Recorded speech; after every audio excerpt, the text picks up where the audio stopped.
Information and entertainment that comes to you on a Friday, but let's get a news update first and say good morning, Michaela Clark. Thanks, Greg. Good morning. An incident in Letterkenny yesterday which saw a man barricade himself in a room was brought to a peaceful resolution, according to Gardaí. Gardaí attended the residence as they were requested to assist a state agency in the execution of a court order. As part of Gardaí's operational command protocol, an on-scene commander was appointed and local Garda negotiators attended the scene with assistance from a number of other Garda units. Gardaí confirmed that shortly before 7 o'clock yesterday evening, as a result of the negotiations, the incident came to an end. Ireland's EU Commissioner Maria McGuinness says the excess profits from companies making electricity at low cost should go to where they're most needed. Last week, the European Commission President Ursula von der Leyen proposed a number of recommendations for member states to tackle soaring energy costs. They include mandatory cuts to electricity use at peak hours and imposing windfall taxes on energy companies making excess revenues from low-cost electricity generation. Maria McGuinness says the costs as they are excessive. We want renewables to make profit because we want more investment, but these are excessive, and that money can be used to cushion the severe blow that is happening both in business and communities. A Donegal deputy is calling on the local Link bus service to be developed to provide an integrated and responsive rural transport system for the county. Deputy Thomas Pringle says local Link in Donegal is probably one of the more highly developed services around the country, but says there are still gaps which need to be addressed. Speaking in the Dáil, Deputy Pringle says people travelling across Donegal each day could be accommodated if the adequate transport was in place. Those gaps need to be addressed. For example, if you live in Donegal town and want to work in Killybegs, you can't rely on transport to do it because there isn't an integrated service, first of all. And so that needs to be happen as well. But the routes actually need to facilitate people to actually where they're travelling to. A Labour senator is calling for an eviction ban to prevent people falling into homelessness this winter. Rebecca Moynihan's making the call on the government in the budget as the number of evictions has doubled since last year. She's accusing the state of stoking a market for property, making large urban areas virtually unaffordable to rent in or to buy. Senator Moynihan says rents must also be frozen. It's a real concern, and what we're also calling for in our pre-budget submission is a 3-year rent freeze. We know that it can be done because it was done in 2015, and we're asking the government to bring in a rent freeze as supply is catching up with demand. Weather now, some bright spells of sunshine this morning, however scattered showers will develop, highest temperatures of 14 to 16 degrees. That's all from Highland Radio News for now. We'll be back with news again at 10 o'clock. Until then, good morning. A business is a bit like a plane. It takes a lot of effort to get it off the ground. If you're setting up a new business, you could be eligible for a loan of up to €25,000 from Microfinance Ireland to help your business take off. And it's not just new businesses. Loans are also there to help existing businesses go on to the next level. Find out more at microfinanceIreland.ie or your local enterprise office. Microfinance Ireland. Small loans for small businesses with big ideas. The 9 till noon show with St Eunan's GA Club Development Draw. €40,000 in prizes. First prize, a Hyundai Kona car, plus 9 other great prizes. Tickets now available online at steunansgadraw.com or any club member. And now, it's time for the talk of the Northwest. The 9 to noon show with Greg Hughes on Highland Radio. And it is a very good morning to you at 4 minutes past 9 on this Friday. It is the 23rd of September 2022. I do hope you're very well. And hopefully you are with us now for the next 3 hours in this programme and throughout the day here on your number one local radio station, Highland Radio. Coming up between 11 and 12, we have live music for you. Mickey Joe Hart's going to be in studio alongside Michael and Fanula with the usual shenanigans on a Friday. And we have our Friday panel to introduce to you right now. We'll say good morning first to Declan Meehan, a community campaigner. Good morning to you, Declan. How are you keeping? Good, thanks, Greg. It's good to have you back on the show, as it is Doreen Sheridan Kennedy, community campaigner. Good morning to you, Doreen. Good morning, Greg. How are you doing? Great to have you with us. And joining me in studio here, we have Independent Deputy Thomas Pringle. Good morning, Thomas. Thanks for joining us. Morning, Greg. How's it going? Good to have you with us. Now we're going to hear the views of our guests. We want your views as well. 086 60 25,000, 086 60 25,000. Text and WhatsApps or call 074 91 25,000. Yesterday we got new figures from the Northern Ireland census, which shows that there are more Catholics than Protestants in Northern Ireland for the first time since its creation, according to census results published yesterday. The new figures show a total of 45.7% of people in the north are either Catholic or from a Catholic background, compared with 43.5% who are Protestant from other Christian denominations. Some 1.5% come from other non-Christian religions. I'll start with you, Declan. Obviously, what this is going to do is, it starts a general conversation as to how trends are changing, but also talk of a potential border poll. Listening to the government reps this morning, they're more interested in maybe, opening dialogue and getting people, more friendly, I suppose, before starting to agitate even further with a border poll. What's your view? I think that the headline figures belie what goes on behind them. The national identity question actually kind of paints a much more complex picture than the, I suppose, kind of sectarian headcount of the Catholic v Protestant sort of figures. When you look at those and you drill those down, you have just under a third who are saying that they're British only, and you have just below 30% saying that they're Irish only. So for people who are agitating for a border poll, I think those are the more interesting figures. And anyone pushing for a border poll would need to be careful, given that just over 3 in 10 people, when you include people who identify as Northern Irish and Irish, consider their identity to be Irish. So you're talking just over 30% there who are considering themselves Irish under those two categories. I think that one of the other things that this also highlights is that the Good Friday Agreement is in real need of reform. The power sharing institutions need to be reformed. When the Good Friday Agreement was signed almost 25 years ago, they set up institutions that were there to work on a majority Unionist Protestant and Catholic nationalist minority dynamic. And in the process of that 25 years, that has obviously reversed. But also, we've seen the other designates, such as Alliance Party voters and Green Party voters, grow substantially in that period. And they're excluded from a lot of the key votes that are counted on. They're effectively almost ignored. And at the end of the day, it is going to be that 20% who perhaps feel they're Northern Irish only or don't identify as Catholic or Protestants. They are those that are going to make this decision, aren't they? And also, I thought it interesting that only 1.76% of people saw themselves as Irish and Northern Irish only when you look at the national identity statistics that you've been referencing. So there's a lot to play out here, and I don't think really it's going to come down necessarily to those people who identify as Catholic or Protestant. Exactly. And I mean, you look at that Northern Irish only figure is nearly 20%. But when you look at the amount of Alliance voters in the last election, it was just under 10% for first preference votes. So we know that Northern Irish only bloc swings between different parties and across kind of the lines of unionism and nationalism even. Northern Ireland's an incredibly complex place.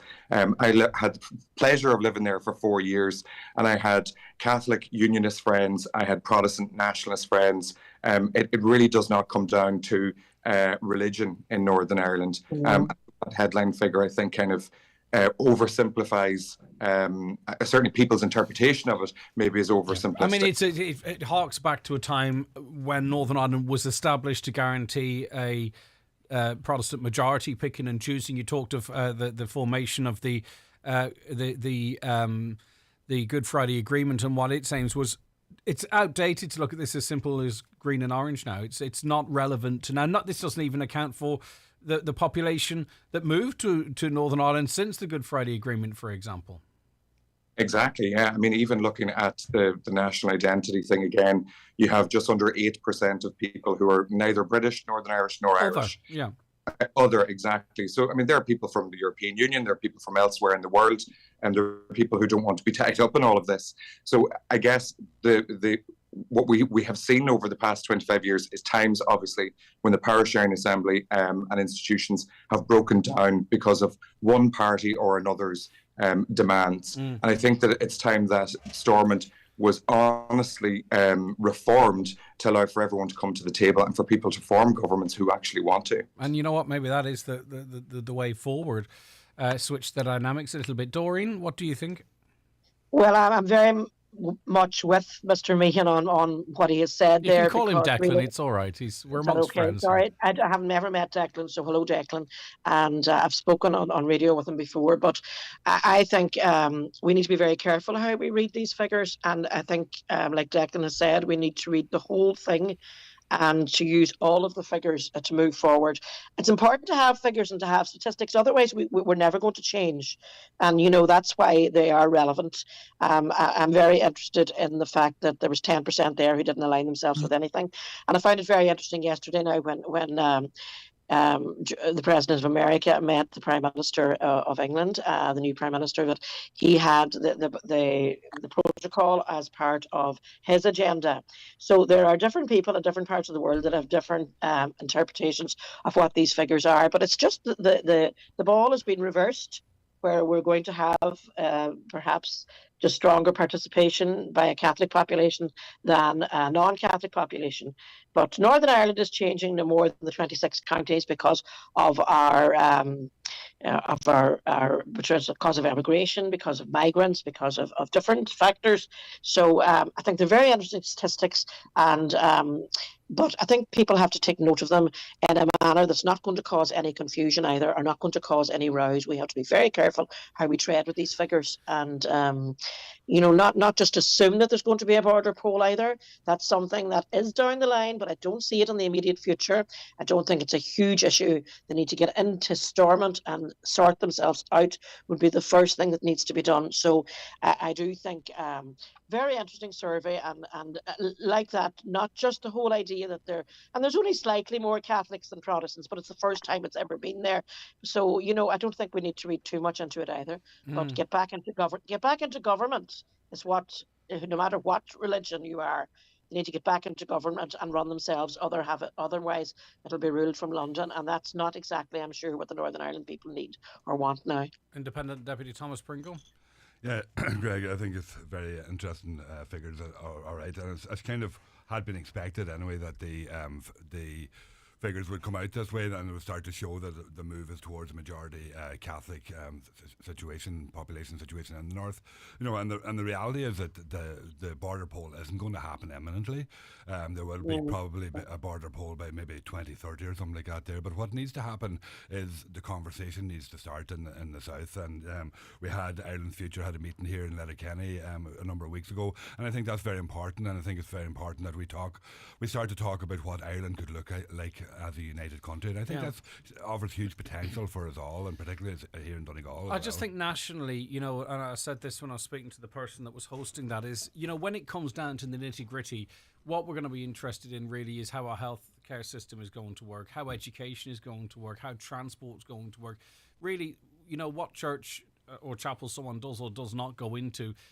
Is it really going to be decided on that? And do you think politicians, the political groupings at the moment, are they stuck in the past as well? Who is speaking to that 20% that classes themselves as Northern Irish only? Like who? I mean, obviously the Alliance Party would say they are, but if this is going to be swung one way or other parties are going to have to start speaking to and accommodating those people as well. Yeah, well, it's actually interesting. Noreen was saying there about the Alliance has 10% of the vote, but 20% of the people in the 6 counties identify as Northern Irish only. So they are being spoken to by other political parties, I would imagine anyway as well. So I think that whole dynamic is going to keep evolving and going to change over the next while. And what we have to do in the south is work to make the prospect of a united Ireland acceptable to the people in the north. And I think that's going to be a huge job. What about making it acceptable to the people of the Republic of Ireland? Well, yeah, but it'll be a new Ireland, and that's the thing. Because I mean, I don't think I would be happy with the HSE taking over in Northern Ireland or the NHS coming down here either. And we need a completely new situation. Even the way people are employed in Northern Ireland. Yeah. My understanding is the civil service is the biggest employer in Northern Ireland. That's not going to be sustainable on a 32 county basis. No, it's not. And that's the nitty gritty of it. Really, I think is what. Yeah. When the debate starts, that's the stuff we'll be talking about, not about Irishness, Northern Irishness, Britishness. When it comes down to a vote, it's going to be the bread and butter stuff. Yeah, and all that stuff will change, and it will change through a transition period, which will happen as well. And also, as part of that transition, the British government then will have to support that change as well as it takes place. So that's all needs to be discussed and debated now. And I think we need to openly debate that. And I think the Republic needs the North as much as the North needs the Republic as well, because Ireland needs a critical mass of people, and the way we can get it is by coming together and working together and ensuring that we get that, because we've lost out on that over many, many years, I believe, and that's one of the factors that we really need to get going on and to make sure that we can actually benefit and develop into the future as well. But Doreen, within Northern, we can't to have this conversation, which would really kind of align with maybe the Good Friday Agreement and inclusivity. You'd need all parties involved, but the British aren't going to start having any meaningful conversations, are they, until such time as, a referenda or a border poll would be held and a decision would be made. And half of the population, or slightly less of the population in Northern Ireland, probably don't want to be engaging in this conversation around about now with everything else that's going on. So really, it's just about the Republic of Ireland preparing for a future. And I don't think it's pendant on a border poll. What I do think is that, we're talking about the South needing the North. That's more or less what Deputy Pringle is saying. But I think that we in Donegal need the North, and our border counties need the North, because we are geographically and economically and in so many different ways tied with it. Whereas down the country, past the Midlands and on down, as far as I'm concerned, don't give a hoot and have no idea how relevant Northern Ireland is to us. But look, even now here, we've got far more in common and far more connections in Donegal with Derry and Tyrone than Sligo. And Sligo is a bordering county, bother shouting. Well, it's not bordering that much, but we are bordering in a huge capacity. It's next to it then, and Leitrim's in the middle of it. But you know what I mean, Doreen. I don't want to whip the math out. No, I know, but by the same token, you need to look at the map, because, all our families are intertwined with Northern Ireland. That's what I'm saying. That's exactly what I'm saying. But we've got far more in common with Northern Ireland than some could argue, than Sligo. That's the point I was trying to make. But are we on the agenda of the British government? Is this whole Northern Ireland, Southern North, is it in there? Is our new Prime Minister, the new Prime Minister in London, is she going to have it on her agenda? And I sincerely hope she does. Well, it wasn't even, Northern Ireland wasn't even mentioned during her speech when she took over her premiership. And also, we also know that Tories, generally speaking, were more than happy to throw Northern Ireland under the bus to get Brexit over. So that would give us some indication as to what the British government currently think of Northern Ireland. I agree. I do know where we're at in the agenda. We're not on the agenda at all, but we have to put it on the agenda ourselves. No matter what, say, party we are akin to, or no matter, but, the plans for the future are very much tied into the North, whether it's a city status or whether it's to do with road links or whether it's to do with education. There's a lot going on cross-border, and Deputy Pringle will know that. And there are a lot of committees out there that are working together to try and bring forward a better. I don't see myself as being literally from the South. I see myself as being part of Ulster, full stop. And that's the way we have to be thinking, because that's where we're at in so many different ways, economically, geographically, and sociably. Declan? Yeah, I agree with all that. I think that, as people who are living in Donegal, bar the people who are living in Northern Ireland, we're the people who are affected the most by partition, particularly because the Dublin government for years have not invested what they should have been doing, because we're, as friends of mine from down south say, the Alaska of Ireland, up in the northwest periphery. But I think that one of the things that's, I suppose, frustrating is you would love in an ideal world to be able to prepare comprehensively for the potential of a border poll. We've seen with Brexit how failure to prepare and have conversations around referenda can lead to disastrous results. But the issue being that obviously no self-respecting unionist is going to engage with that process. And so you're leaving a huge swathe of the equation out in terms of preparing for that. and trying to envision a new Ireland, which would be fantastic. But again, very difficult to do when you don't have that key cohort of people involved in it. But I would 100% agree that we in Donegal are far more intertwined with Derry and Tyrone than with the South in general. And also, I think that to agree with Doreen's point to a certain extent as well, that a lot of people south of the Dublin-Galway line don't have a clue about the dynamics of Northern Ireland and don't really have a particular interest. And if they do, it's a very, very basic one. And that's kind of it. Yeah, Declan, I'm going to kind of contradict you, but at the same time also contradict myself and see if Thomas agrees in that me referring to Donegal and the closeness to Derry and Tyrone, bit of a sweeping statement, because I suppose, you go south of Barnesmore, Thomas, our local hospital, depending how south you are, is Sligo, and maybe a trip to Derry is a day out, whereas a trip to Derry from Letterkenny is just nipping across. Do you know what I mean? So maybe even within the county itself, and this is the complexity of this country, that South Donegal might be, as I say, I'm kind of contradicting myself and Declan, might feel more attached to the likes of Leitrim and Sligo than it might Derry and Tyrone. Yeah, I don't know really. I think in South Donegal and that they would lean towards Enniskillen and that there as well too. So Balik, Ballyshannon, Bundoran, Kildenlough, Sligo, so that whole dynamic is, and I think from Killybegs here we would go to Derry before we'd go to Sligo. Would you? Oh yeah, definitely. Okay. For a day. All right, Declan, you're okay. You sorted. I was wrong. Thank you. But and that's the thing. I think we actually we have a lot to gain from United Ireland, and the people in the Northwest have that significant gain. But I think the whole country has a gain from it, and that's what's important. And I think that's what we need to push that message out for people who live in the North now at the minute, but also for people living in the South, that this is a game changer for everybody. And it's talking about building a new country, and a new country. It's not about transposing Fianna Fáil onto the North and the Unionists onto the South. Although there will be an element of that at the start when the change takes place, but it's about building actual change, and that can make a change that everybody can be part of as well. Yeah, we struggle with that though. I mean, we're struggling with refugees for many people. We're struggling with that with many people that have been living in Ireland for 10 or 15 years, but maybe sound or look a bit different. Well, maybe we're struggling because we haven't been united. Yeah, that's what I'm saying. Do you know what I mean? So it's not just how we include everyone in Northern Ireland or whatever. I think, obviously we're friendly and all that, but, we are struggling a little bit, I think, even to think outside our own bubble on a lot of things. Yeah, that's true, and that's down to the political establishment that we have here in the South, and that needs to change as well. And I think that what provides the real opportunity for that to change would be United Ireland, and allows that whole change to take place. Any Doran or Declan? But I mean, Deputy Pringle, you're part of this, government. You may not be in government, but you're a TD. You're a TD, and therefore, you have a voice like anyone else there, and you had opportunities over the last two governments to be in government and to be doing things. So therefore, it's very easy to say this is where the government should be going. So, what you're talking about there, United Ireland, is that your own independent view, or is that the view of some other political party that you're trying to put across there? I mean, we have to be very... Well, he left Sinn Féin. I've been involved in politics since he was in Sinn Féin since 1999, and I was in Sinn Féin for 3.5 years.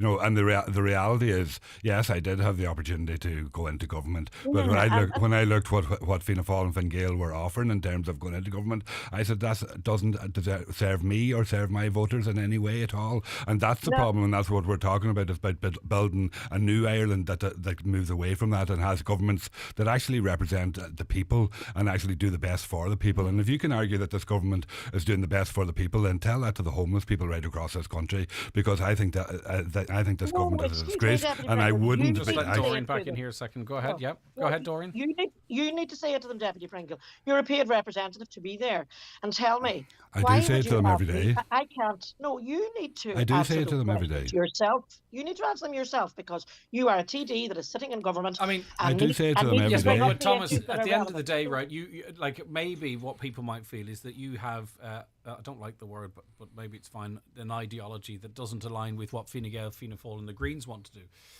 But that doesn't mean that you could not maybe have swallowed some of that, gone into government with them, and from the back benches or maybe even further forward, had an active role in solving the homeless That's problem. all I'm saying.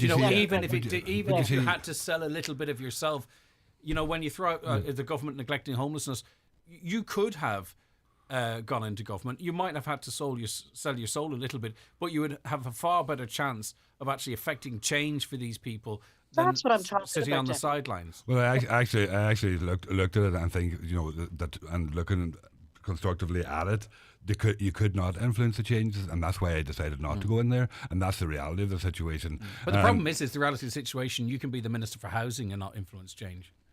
No, that shouldn't be the reality. Well, that's what it feels like. That's what it feels like, because that's what Fianna Fáil tell you, and that's what Fianna Fáil say. Oh, we're not the permanent government. We can't change things. Well, then why are they there? That's the situation, and that's the reality of the situation. Yeah, you're a bit like Sinn Féin here, because when you're in opposition, it's very easy to preach and very easy to say what you would and wouldn't do. Yeah, and Neil Martin did the same when he was in opposition as well.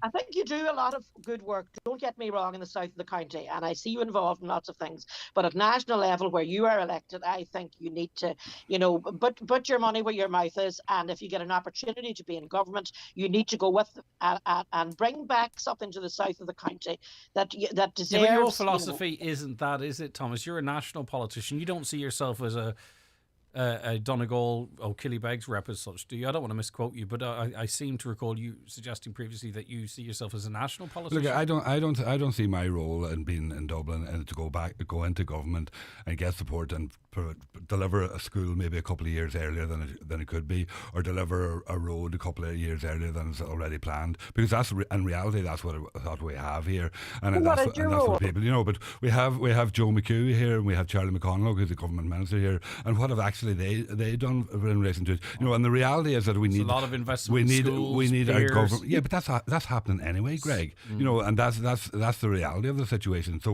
what we need is a government that will put in place structures that work for the people, and for what works for the people will work for the people of Donegal as well, and that's what's vitally important. We don't need a government that continues on the homelessness crisis that we have had here for many years, that have been fostered by Fianna Fáil, Fine Gael, and the Greens now as well have gone along with it, and that's the problem. Yeah. And I would not live with myself going into any government that would continue on those policies. Declan, what's your view? I mean, you've got a strong interest in politics as well. I mean, would you support the likes of Thomas Pringle in his philosophy, his ideology, or do you have to maybe make compromises to get around the decision-making table, or to at least have influence on it? What's your view?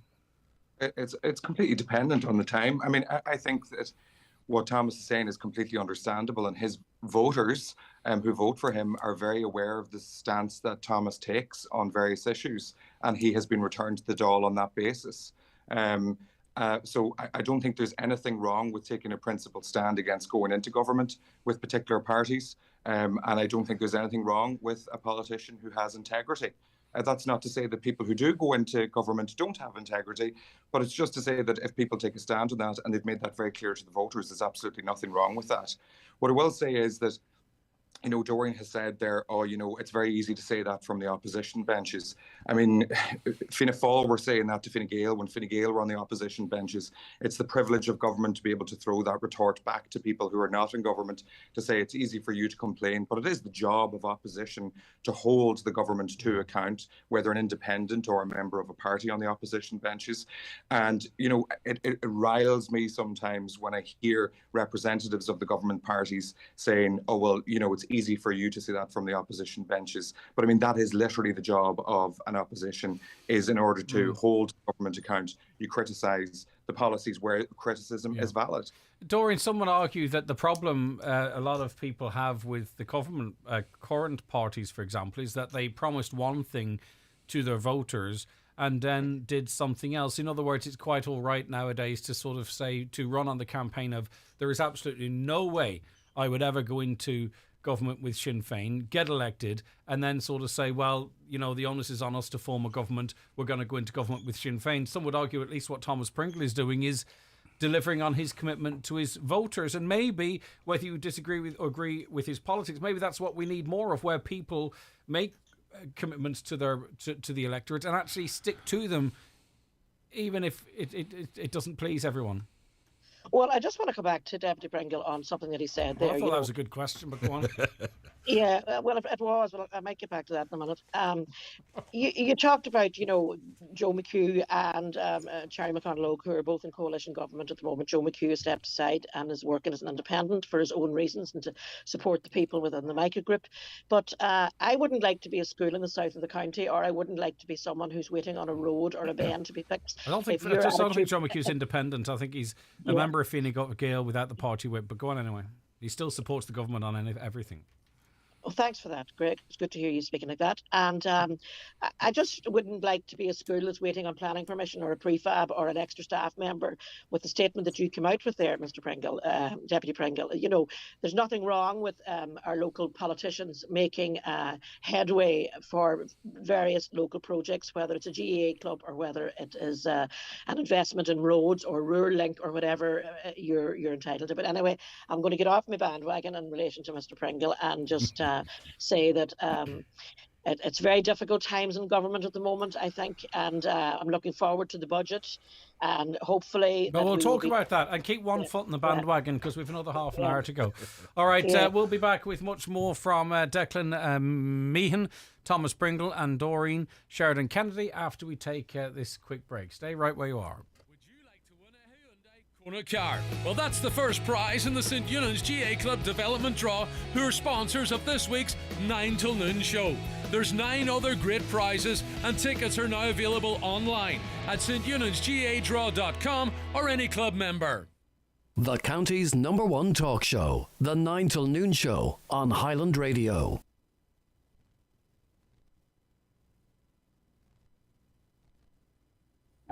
If you need advice on what's best for coughs or colds, or what's best for sore throats or flu, just ask at your local Brennan's pharmacy.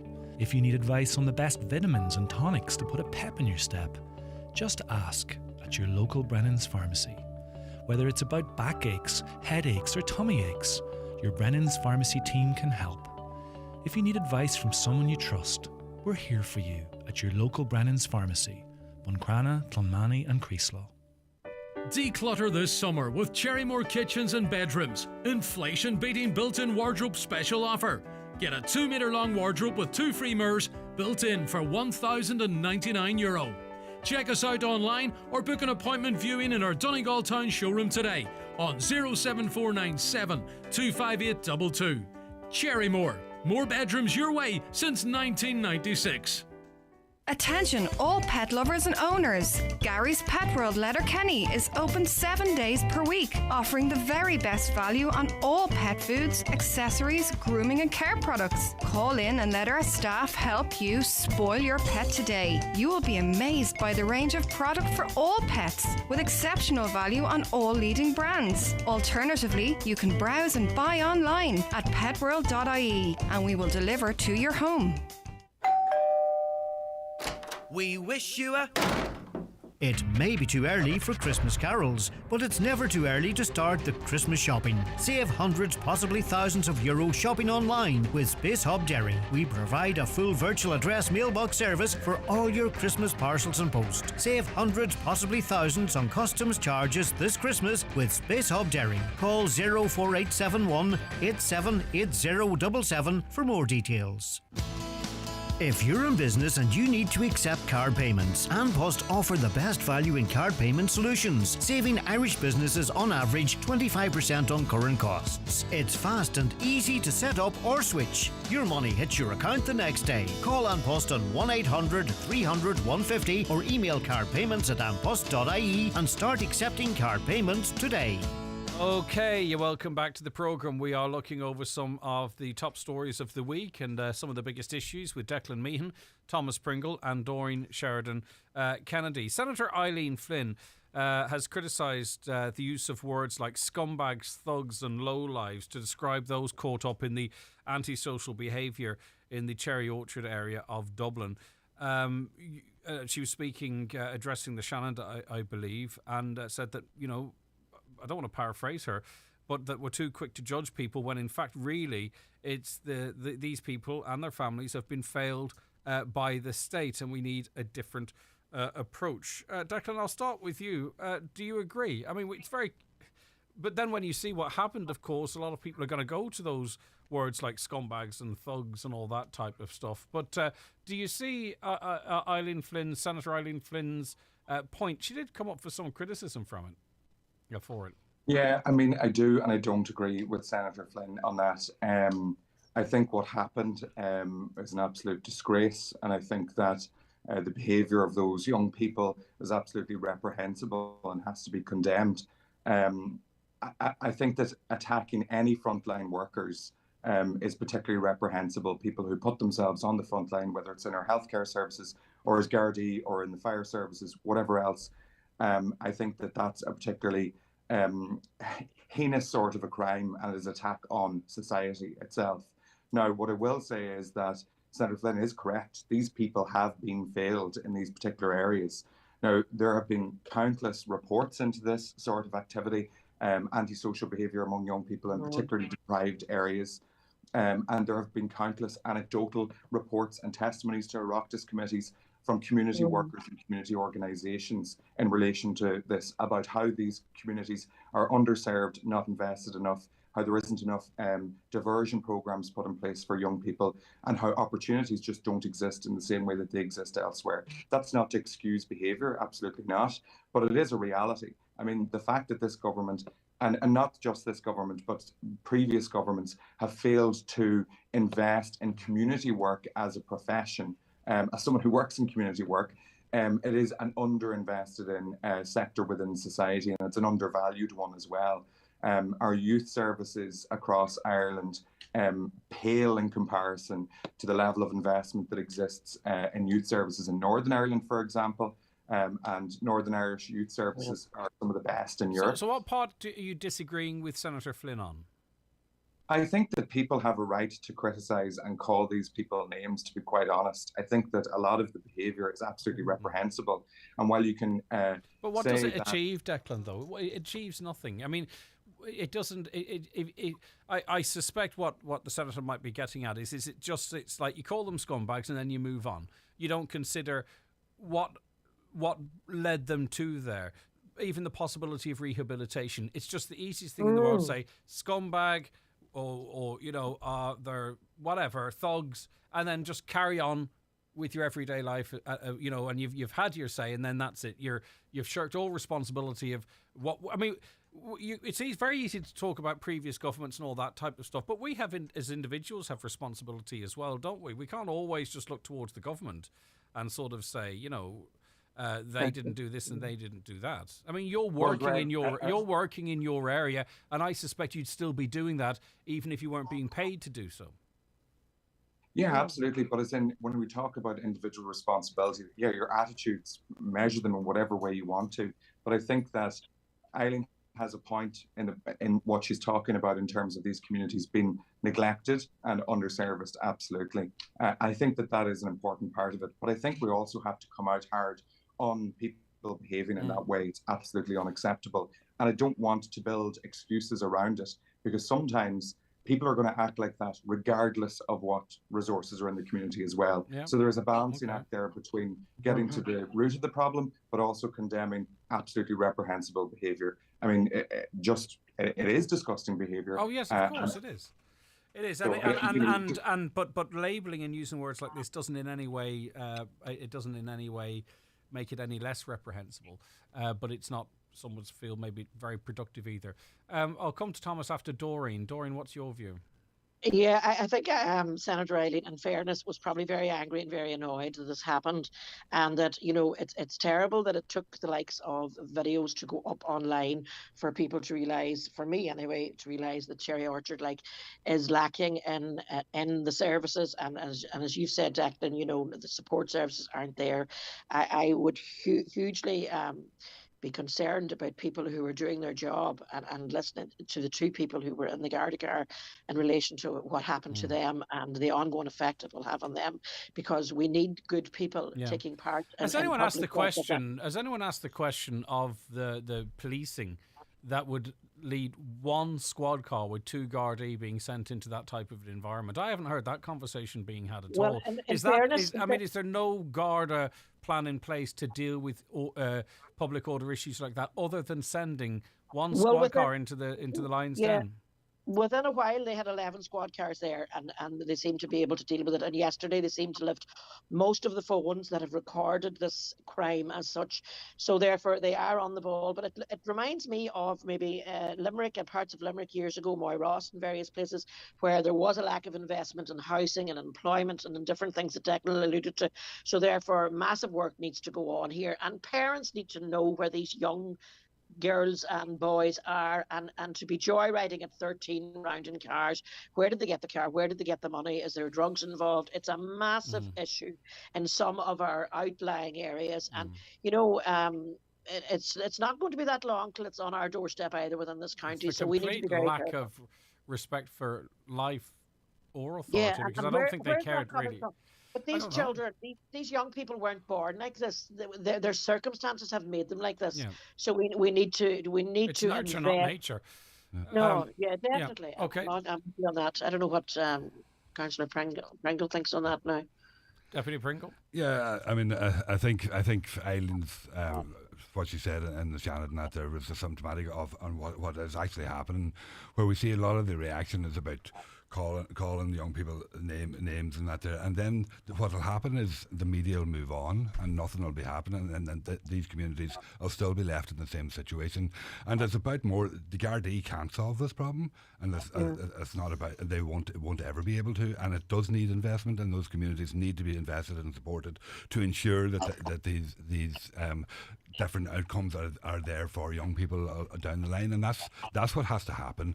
And and the big thing and the sad thing will be that in 2 weeks' time this won't even be mentioned, and there'll be no mention of it at all until sadly another incident will happen somewhere else at some stage down the road. And local reps down there were acutely aware of what has been going on for quite some time. They've been banging the drum and probably wondering now you're all interested in what we've been talking about. And they've been trying to highlight these issues, and these so issues what do you think addressed. The point was? You're not here to speak on behalf of Senator Flynn, but what do you think the point she was trying to make is? Are we too quick to?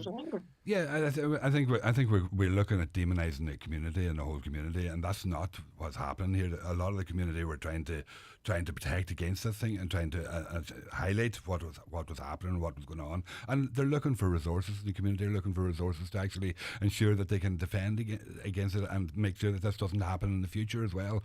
And that's what we need to happen, rather than the knee-jerk media responses now that we see over the last couple of days, and see people being called scumbags and being called. That's not going to solve the problem. It's not going to do anything to alleviate it. And with a lot of things as well, this actually really was happening live on social media, on TikTok, and it's the mainstream media, in its attempt to keep up, picked up it from there. Okay, listen, thank you very much. We have to take one more quick break, and then we'll be back with more from our guests. And don't forget, we've got all your comments to get through as well, so stay right where you are. Text or WhatsApp your view to Greg on 086 60 25,000.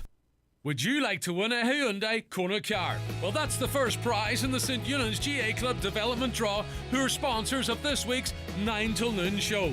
There's 9 other great prizes, and tickets are now available online at steunan'sgadraw.com or any club member. Want unbeatable value from Sky? Here's the deal. Get Sky Broadband for just €29 a month, plus Sky Q for only €10 a month. Super fast, super reliable broadband. And Sky Q with your apps and recordings. That's Sky Broadband for €29 a month, plus Sky Q for €10 a month for 12 months. Now that is unbeatable value. Go to sky.ie. Availability subject to location. Offer does not include Sky TV subscription. New Sky customers only. Setup fees, minimum term and further terms apply. For more info, see sky.ie/speeds. Inishowen Credit Union has recently launched Cultivate, an agricultural loan at only 6.55%, APR 6.75%. Call any of their 4 offices for more information or to make an appointment. Inishowen Credit Union, Buncrana, Carndonagh, Moville and Muff, supporting local farmers. Inishowen Credit Union is regulated by the Central Bank of Ireland. Thinking of changing your car for a new car? Get ahead of the queue. It's time to order your new 231 Nissan today. With an award-winning range of vehicles, your next car will be a Nissan. We are sure of it. Visit us in Letterkenny or Malin or online at imotors.ie. Wellness awaits at the multi-award-winning V-Spa, set within the confines of the 4-star Villa Rose Hotel Ballybuffet. As a sanctuary of tranquility and relaxation, the V-Spa specialises in advanced facials together with Medi-Spa treatments featuring chemical peels and microneedling. This September, the V-Spa have released a collection of autumn wellness packages that are guaranteed to leave you feeling refreshed and rejuvenated. View the autumn spa packages online today on villarose.ie. Fly with Loganair from City of Derry and save up to 15% on over 1 million seats during the Loganair Big Summer Sale with promo code SUN15, including flights to Edinburgh and Liverpool. Fly with me, I want to take you there, precious moments of this journey. Book between 21st and 29th September inclusive at loganair.co.uk. Travel from 24th of October, subject to availability. Are you worried about trees on your property? Northwest Forestry Services Ballybuffet are fully insured and have over 40 years experience in dangerous tree removal, tree felling, surgery and stump grinding. For peace of mind, call Northwest Forest Services Ballybuffet for a no obligation quotation on 913233. Right, some of your comments here. Senator Eileen Flynn was totally correct. She's the only senator that can think for herself and is to be congratulated for speaking out. Cherry Orchard is a black spot and no one seems to care. With no investment by government, everyone else is speaking out of both sides of their mouths. Good morning, Greg. The people of Donegal have been let down all their lives, yet we don't see that carry on. These people are scumbags. Even the cowards of guards ran away. What good are they? It's probably very different than it is in a lot of parts of Donegal. The state has failed a lot of people, but they're not all out ramming patrol cars. That's according to Frank. Another, they are scum, nothing to do with funding for this or that. All starts at home, no respect at home, none outside the home. Now, I'm using the words that the texters are using because if those words aren't in there, well, then we don't get the full impact of the actual point of view, and I think it's important. Republic of Ireland does not have the same services. People in Northern Ireland will not want to move here or be under a Dublin government. Good morning, Greg. What Doreen wants is for everyone to agree with her idol Leo Varadkar and the rest of the cronies in government in Fianna Fáil and Fine Gael. I'm not sure that's very fair, is it, Doreen? Doreen, can you hear me? Yeah, well, I have other things I want to comment on, so I'm not really worried about that comment. Right, okay. There is a major march in Dublin tomorrow. It'll be interesting to see the numbers attending. And of course, it is to try and put pressure on this government, I suppose, to do more to address the cost of living crisis as much as impossible. I'll start with you on this one, Declan, if that's okay. Firstly, do you think this will be a successful march? I'm not sure it will change. I'm not sure it will change government strategy, view, or opinion in any case. But do you think it will be a success, or is it a wee bit scattered? I don't know. What's your feelings? Honestly, I don't really know how it's going to go. I've obviously seen some things on social media and online about it. I don't personally know a lot of people who are heading to it. I hope they have a very successful turnout at it. I think that we will probably see a much larger protest over the course of the winter.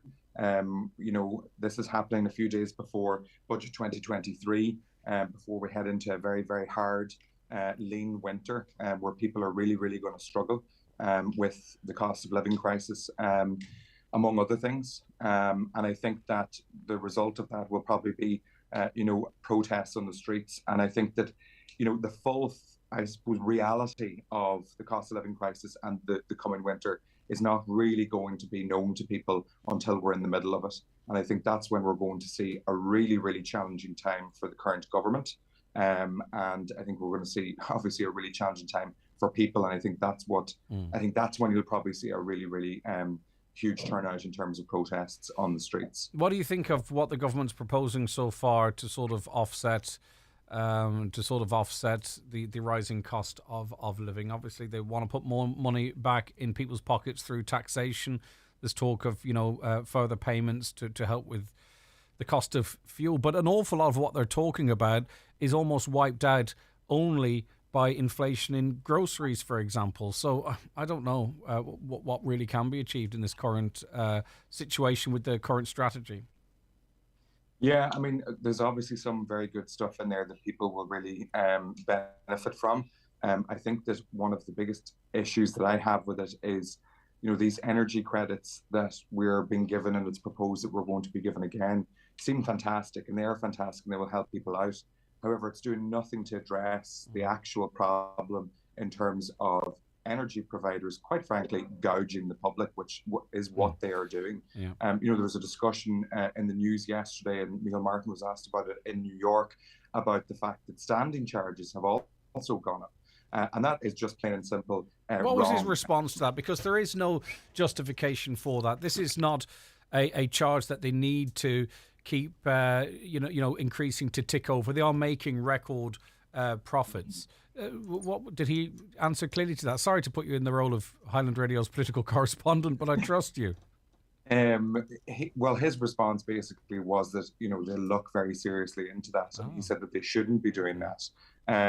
But I mean, the budget is next week. They need to bring in some sort of not that it has to be part of the budget, but people need clarity on that. I mean, we got our electricity bill there 2 weeks ago and noticed that the standing charge per day had gone up by 25 cents a day, which all adds up. I just can't see what the justification for that is. Thomas, we'll talk about the protest, because I know you're one of the ones pushing it as well. But just in terms of that one approach to how we talk about how we address the rising cost of simply just running and heating a home. I mean, the electricity companies have already bumped up their prices, or they are going to very shortly after the budget. I mean, it feels like we're bailing out these companies. What are we personally going to be any better off? No, but we're bailing out the companies. They're the ones. We're not bailing them out because they're not in difficulty, but we're borrowing our money off us to give to the electricity companies, and then we have to pay it back, or our children pay it back with interest. Yeah. I can't get my head around it. It's not an anti-government thing, or it's not I just don't see the logic to it. Yeah, I mean, it's hard to believe. And the government could be doing a lot more. And even the talk now, they're talking about the energy credits, that they're going to give more energy credits in this winter a couple of times. They actually gave the energy credits the last time round to people that don't need it, and people who can afford to pay their bills. Like, for example, I got the energy credit. And what they should be doing is targeting the energy credit at people who are struggling and having difficult times, people on low incomes, people on social welfare, people with kids at college that are trying to pay. They have the databases as well. Yeah, it's not complicated. They can have do maybe that. the Susie Grant database, or the social welfare database. So they have the database, the Christmas payments database. People on family income supplement. They could target the payments at those. Now, there will be some people that will fall out through those hoops, but then those people can apply. But to be actually turning around and giving a blanket money off your energy bills to everybody in the country, regardless of their situation, it's a disgrace. And the government announced this first in the budget last year, and said they needed time to put in place the systems to make it happen. And it didn't happen, and then it happened in February, and they hadn't changed it, and now they're doing it again, and they still haven't changed Sinn it. Féin's proposal is a cap. That's even worse, though, isn't it? Well, I can't, because that really, we're all happy. The power companies can do whatever they want. We have no idea what the final bill might be. They'll talk of clawing it back, but will that ever happen? And that is a burden then on us and our children and their children. Well, I'm not a Sinn Féin representative, so I'm not going to... But you're critical of the government, yeah, so I want your view on what Sinn Féin's proposal is. I'm not saying for you to defend it. Well, I think the Sinn Féin proposal probably is difficult, and there is no easy solution in relation to any of this. But I think the idea of a cap makes sense, and that people would be protected. And this has happened all across Europe, and practically every country in Europe has introduced some form of a cap or something like that. There, we are stood back, and we're not doing it. We're giving blanket credits to everybody, even though the people who can well afford to pay their bills, they're getting credits the same as people who are struggling. I would all just the love time. that scrutinised further, because why, for once, in a matter, are we outliers to what's happening in Europe? Normally, we're really in line and complicit. Why on this issue are we deciding to go on a solo run. I don't know what it is. Well, I think it's because countries in Europe have taken a country decision to do it, and there's different levels of what they're doing in different countries right across Europe. We're sitting back and saying, the European Commission has to do it, and it has to be done on a Europe-wide basis. So therefore, we're not going to do it until they actually give us permission to do it. And that's it's nonsensical. We got a lot of our power through Britain, right? Do we not? And our gas, and what have you. So, what a European-wide approach to sort of gas and electricity? I don't know if we can decouple from that, or if we can be. It's complicated. I don't know. And England has the options to supply the rest of Europe with gas as well. Do you know? And that permutation is playing out in it. Doreen, what's your view on what the gentlemen have been saying? Yeah, I better come in now because I won't get in before 10 o'clock. A few things. I think people have the right to protest in relation to the bills that are coming in. I think we need to wait to the budget really to see what the government will be doing. Also, because a lot will be decided over the weekend as well. A lot of things happen within the days of the budget. But also, if Deputy Pringle was in government, he probably could make these great decisions himself. So he really could make a decision. But on another note, on your news this morning, you had Mairead McGuinness speaking in relation to what Europe will be doing, and hopefully will be able to help us with. But I have really one question which really concerns me at the moment. It's relation to the money being spent in relation to accommodation for our Ukrainian families and the amount of business people and private people who are making a fortune on the backs of the Ukrainians. And I'm very concerned. And I could name them, but I know better than to do that in front of you, Greg, because I won't do it. But the funny thing is most people could. Yeah. What you see, Greg, what are we doing about it? I'm calling on the County Council today to do something to take ownership of the properties and the landlords who are looking after our Ukrainian peoples. And some people are doing it with a willing heart. Some people aren't even charging for some of the Ukrainian families that are staying. But we are really victimizing the Ukrainian families. We are putting in massive numbers into accommodation. We're not looking to the future, to the mental health of these families, and to where. But this is a crisis response, though, is it not, Doreen? Crisis response doesn't mean that there are some people in Donegal making an absolute fortune buying properties and letting our Ukrainians visitors come and stay in them. It's wrong. Okay. If there's money, Declan, are you not in there? I agree with Doreen 100%, but what I will say is that it's really not the council's responsibility or powers, actually, and really it goes back to IPAS under the Department of Justice and the Department of Children. So I think that we absolutely need to address that. There are people making millions. What we're going to do is we're going to return to that specifically next week, and maybe even you, if you want to get involved in that conversation, we will, because I think it's a very important one. It's a conversation that's happening out there, and we're going to have it here on the radio next week. You're going to the march. Do you want to give it a very quick plug? Yeah, just to say that the Cost of Living protest is on tomorrow at 2:30 in Dublin, starting in Parnell Square. There are buses going from the county, and the buses can be got from in the south of the county as well. Contact the office, let us know your names, and there are some spaces left. So it's important that people go out and make their voices heard. Yeah, okay. It'll be very interesting to see how it all pans out. Declan Meehan, as always, thank you very much for joining us. Have a lovely weekend. Thank you very much. Take care of yourself. Doreen, take care of yourself as well. Nice to see you again. Thank you very much. Bye-bye. Take care. And Thomas, thank you for calling in, and we'll see you in the not-too-distant future, I'm sure. Thanks very much, Greg. All right, that was the Friday panel. We will get to all your comments after we take a break for the news and obituary notices. The 9 till noon show with St Eunan's GA Club Development Draw. €40,000 in prizes. First prize, a Hyundai Kona car, plus 9 other great prizes. Tickets now available online at steunans.gadraw.com or any club member.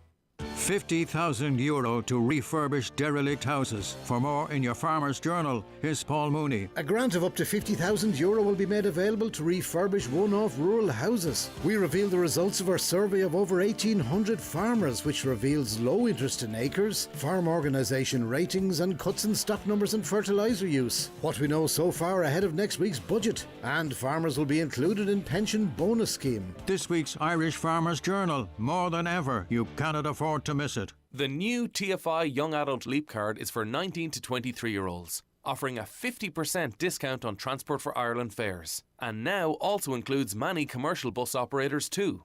Students who are in full-time education and are over 23 can also avail of these savings with a TFI Student Leap Card. So save 50% on fares with a young adult or student leap card across the Transport for Ireland network and participating commercial bus operators. See leapcard.ie for details and to order yours today. Do you need a little extra help staying in your home? At Bluebird Care, we offer a wide variety of QMark-approved personalised home care services across Donegal. And our fully trained and committed staff will always meet your care needs with kindness, compassion and dignity. To get your personal home care assessment plan, visit bluebirdcare.ie or call our care team today on 07491 29562 and bring care home. With everyone looking to shrink their bill these days, Dunnes Stores gives you new ways to save on your shop with double savers. First, you'll save in the aisles when you fill your basket with fantastic low prices across thousands of great products. Then you'll save again at the till with our 5 off 25 grocery voucher. Shrink your bill with double savers, new from Dunnes Stores. Dunnes Stores, always better value. Terms and conditions apply. Voucher can be used on next in-store grocery shop of €25 or more. It's back! The Furniture Show NI returns to CFC Interiors, Campsie Derry this Saturday. Save! With massive discounts from leading brands in furniture and interiors. From sofas, beds, flooring and design. CFC have it all reduced in their biggest sale. Don't miss the Furniture Show NI starting this Saturday, exclusively at CFC Interiors, Campsie Derry. Live, on air, online and on the Highland Radio app. This is Highland Radio News. Good morning, it's 10 o'clock. Donald Kavanagh at the news desk. A 48-year-old woman has been remanded in custody after being charged with the murders of two of her children. 2-year-old Mikey Denani and his 5-year-old sister Thelma died in a car fire on a county road near Multifarnham in County Westmeath on September 9th. Last night, their mother, Lynn Eager, was brought before a special sitting of Mullingar District Court, where she was formally charged with their murders. Reporter Tom Chute was in court for the brief hearing. The judge remarked that because of the nature of the offence, a bail application couldn't be made because bail in murder cases can only be considered by the High Court. So she was remanded in custody and will appear at Athlone District Court next Wednesday via video link. She hasn't yet indicated a plea, and she did not address the court. It was a 5-minute hearing last night. A Donegal deputy is calling for the local link bus service to be developed to provide an integrated and responsive rural transport system for the county. Deputy Thomas Pringle told that the local link in Donegal is probably one of the more highly developed services around the country, but he said there are still gaps which need to be addressed. Minister Eamon Ryan agreed and said integration is necessary to ensure public transportation needs are being met. In the Dáil, Deputy Pringle said people travelling across Donegal each day could be accommodated if adequate transport facilities were in place. Those gaps need to be addressed. For example, if you live in Donegal town and want to work in Killybegs, you can't rely on transport to do it because there isn't an integrated service, first of all, and so that needs to be happen as well. But the routes actually need to facilitate people to actually where they're travelling to. The Cathaoirleach of the Inishowen Municipal District has expressed disappointment after yet another incident of fly tipping in the peninsula. What appears to be a large amount of commercial or industrial waste, including bedding, was discovered in the Burt area on Monday. The rubbish has since been removed by Donegal County Council. Councillor Paul Canning believes the dumping was a result of the closure of recycling centres north of the border on Monday. It is disappointing that we still have this fly tipping going along our lovely countryside. In relation to this, I would nearly put it down to indirectly blaming the Queen because the Northern Ireland was closed, and I think this was a load that was destined for Derry to go to the recycling, and they seemed to be just dumped off then at the handiest spot when they discovered that Derry was closed. Investigations are continuing in Derry after two masked men armed with a suspected firearm broke into a house in the Waterside area last evening. The occupant of the property wasn't injured but has been left badly shaken. With more, here's Michaela Clark. It's reported that two masked men dressed in dark clothing and armed with a suspected firearm and a baton entered a house in the Macleay Gardens area at around 10:30 last night. One of the intruders pushed the male occupant onto a chair and tied his wrists, whilst the other forced entry to a gun cabinet. A legally held firearm was taken from the cabinet and the two men then left the property. Police say the occupant was not physically injured but was left badly shaken. Detectives are appealing to anyone who noticed any suspicious activity or who has CCTV or dashcam footage from the area at the time of the incident to contact them at Strand Road on the non-emergency number 101. Small countries like Ireland should fear the world Russia is trying to create, according to the Taoiseach. Micheál Martin says a world where the strong bully the weak is something the UN should oppose. He's told the UN General Assembly he's deeply frustrated at the failures of the UN Security Council. Micheál Martin said he believes Russia's actions should be a source of concern for the entire world. And now we see President Putin plan sham referenda in eastern Ukraine, aimed at forcibly changing Ukraine's borders in clear violation of the UN Charter. We have to name what we are seeing. These actions taken collectively show Russia behaving as a rogue state.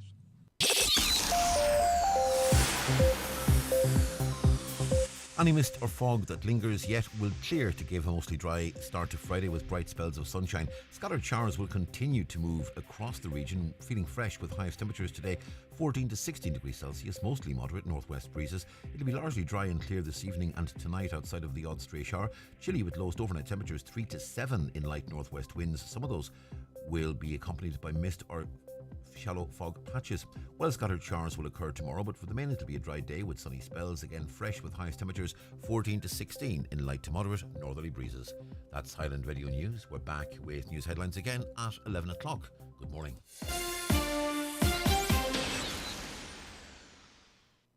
The obituary notice is for this Friday morning, September the 23rd. The death has taken place of Margaret Sullivan, née Devaney, the Fairways, Letterkenny, County Donegal, formerly Mill Road, Newton Cunningham. Margaret's remains are reposing at her family home, Mill Road, Newton Cunningham, alongside her father, Patrick Devaney, today. Funeral mass tomorrow at 12 noon in All Saints Church, Newton Cunningham, followed by burial in the adjoining cemetery. Funeral mass can be viewed on churchservices.tv. House private on the morning of the funeral. Family flowers only, donations if desired, to the Donegal Hospice, care of any family member. The death has occurred of Victoria, Vicky Campbell, Ella Begg, Burnfoot and formerly Campbell's the 19th Bar Bridge End. Remains are reposing at her home. Removal from there tomorrow morning at 10:15 to St Angus's Church, Burt, for Requiem Mass at 11 o'clock, followed by interment in Our Lady of Lourdes Cemetery, Inch Island. Vicky's Requiem Mass can be viewed on churchservices.tv. Family time please from 10 p.m. to 10 a.m. Family flowers only please, donations in lieu of desired to Buncrana Community Hospital Patients Comfort Fund, care of any family member or Murphy Funeral Directors. The death has occurred in Pennsylvania of Paddy McGinley, Drumnattinny, Falcarra, Donegal and also of Albrightsville, Pennsylvania, USA. Reposing at Carton's Funeral Home, Station Road, Falcarra, from 5 until 7 o'clock tomorrow evening, followed by removal to his brother's home in Drumnattinny, where he will repose overnight. House strictly private to family only. Requiem Mass in Niamh Finnan's Church, Falcarra, on Sunday afternoon at 2 o'clock, followed by burial afterwards at the adjoining cemetery. The funeral mass can be viewed live on MCN Media. The death has taken place of Patrick Devaney, Mill Road, Newton Cunningham, County Donegal. Patrick's remains are reposing at his late residence, Mill Road, Newton Cunningham, alongside his daughter Margaret. Funeral from there tomorrow morning for Requiem Mass at 12 noon in All Saints Church, Newton Cunningham, followed by burial in the adjoining cemetery. Funeral Mass can be viewed on churchservices.tv. Family flowers only, donations if desired to the Donegal Hospice, care of any family member. The death has taken place of Marion Patton, née Kelly, Drumkeen. Removal from her late residence this morning at 10:30 for 11 o'clock funeral mass in St Patrick's Church, Drumkeen, with burial afterwards in the adjoining cemetery. And the death has occurred of Bernie Doherty, 553 Art McCool Stranoler. Remains are reposing at her home. Funeral leaving her home this morning at 10:30 for Requiem Mass in the Church of Mary Immaculate Stranoler at 11 o'clock. Interment afterwards in Drumbo Cemetery. The Requiem Mass will be streamed live via the parish webcam. Donations in lieu of flowers if so desired to the Donegal Hospice, care of any family member. For more details, including any family health guidelines for wakes and funerals, please go to highlandradio.com.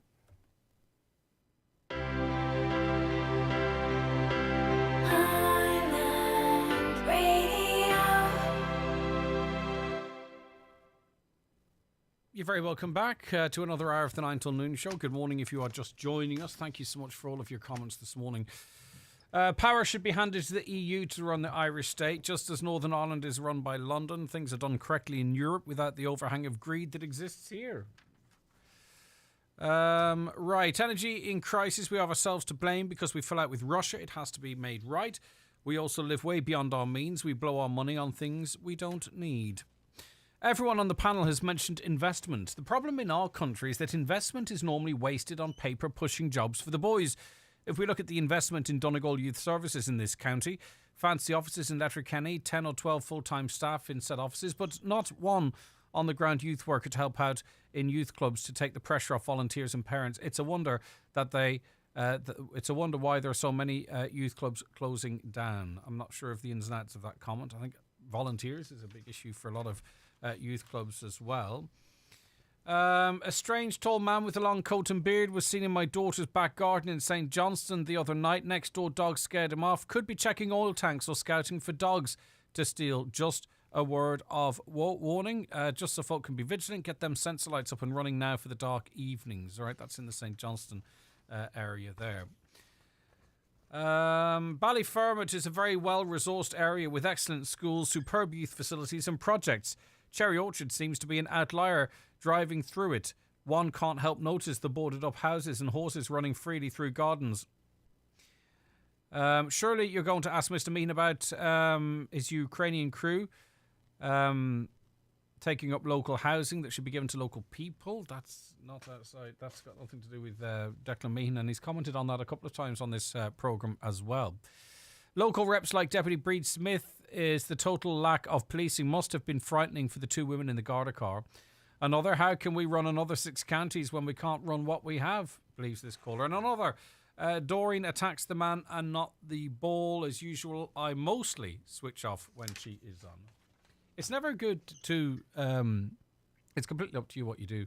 But I can only really truly form and hone and round my opinion by listening to people that I might not agree with.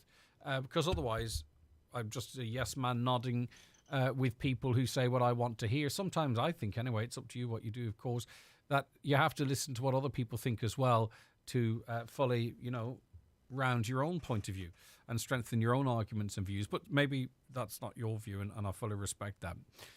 Don't send your kids to school. Parents will get jailed, yet kids rally around in cars. It's a slap on the hand for the child. It's an interesting point, that.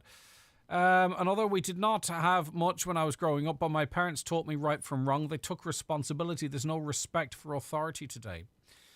Good morning, Greg. If these kids aren't jailed or given a few weeks in an institution, they will never learn. What they did was wrong, but that's okay. Let's not hurt their feelings. Kids are not their scumbags. Well, you see, the problem is that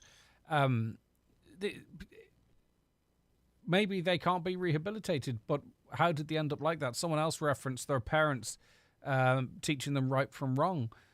How do we know what influence parents had, for whatever reason it might be, in these young people's lives? I mean, putting someone in an institution or in a prison now, it's probably a learning ground for bad behaviour rather than, because sometimes what we do is we take what we feel about right and wrong and what we would do or not do, and then we apply it to someone else. But you have to understand that those young ones who were arrested by the Gardaí, it probably is the content of the next TikTok. They probably simply do not care about authority. Being arrested is no big deal. If a lot of people listening, if you were arrested, it'd be one of the worst things that could happen to you, and you'd be like, oh, what if such and such finds out? So blah blah blah. But for these young people, they probably don't care. They probably see it as hilarious. They're probably calling them all sorts of names in the barracks. You know what I mean? They're not sitting there going, oh, I'm sorry, I didn't realise it. So we have to think of, how do you rehabilitate people? Do you just give up? Yes, Greg, they are scumbags. Why are we so hell-bent on looking for excuses? Many people grew up and had left school at early ages because they had to work to help the family and at home. Good morning, Greg. What Doreen wants is for everyone to agree with her idol Leo. I read that one out already. Really interesting conversation, and I'd say Thomas Pringle is still a Sinn Féin rep at heart. Another, instead of everyone speaking of a new Ireland, perhaps we need to be speaking of a new Donegal, an independent state free of Dublin. Do we have the resources? Only for the Catholic votes in Sinn Féin in Northern Ireland, there would never be in the single market and get the funds from the EU. Make no bones about that. Another, not a hope, would the people in the north want a united Ireland. Northern Ireland citizens have a great education system, health system. The cost of living is better. Public transport is great too. And that's it, you see. Those are the things people probably will be considering. Like, maybe I'm wrong. I'm just proposing this or supposing this. Like, let's have the conversation. But you know how people will post an image from space of Ireland and say that's Ireland and that's the way it should. That's fine and it resonates and it's a good point. But when it comes down to the debate about unity and the implications and the complications and the cost, everything costs. What will people's views change there? Will they put really, their ability to maybe, live the way they're living currently? Would they put that behind maybe a 32 county united Ireland? I don't know the answer to that question, but that's when we start having that chat, is I think, and when we start really talking about what the future might hold. Please ask Doreen's opinion on this. All schools that have solar panels, what about schools with prefab classrooms that are so old they let the rain in? Does she believe schools are of things more than solar panels, more important than solar panels? Doreen's not with us any longer, but feel free to answer if you're listening, anyone out there. Ask a Protestant on the 12th of July if he can carry a unionist flag while marching in Donegal. There's no equality for Protestants in Donegal. Doreen, your party never had the North in your party agenda. You're quite happy to have the North run by the British establishment, so you can kiss them all the time. Fine Gael, the Tories of Ireland, says this listener. The Gardaí, the Irish Army, the Republic football team are 99% Catholic. How is that fair to the Protestant community? Yet in Northern Ireland, all of the above must have a 50-50 ratio. I don't know if the Republic of Ireland football team are mostly Catholic, or the Guards, or the Irish Army for that matter. The country's not 99% Catholic, so I'd be surprised if those groups you talk of are overrepresented. Maybe they would align with the national trend, but I would be surprised if it was 99%. Does it really matter what religion you are? Who in the right mind from Northern Ireland would want to come here with all the political rubbish we have?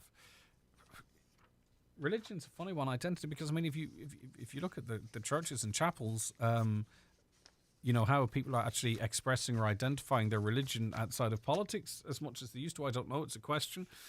How can Declan Meehan say that the new Irish do not want to be tied into what nation they live in? EU nationals living in Northern Ireland will want to naturally identify with the EU where their nation sits, won't they?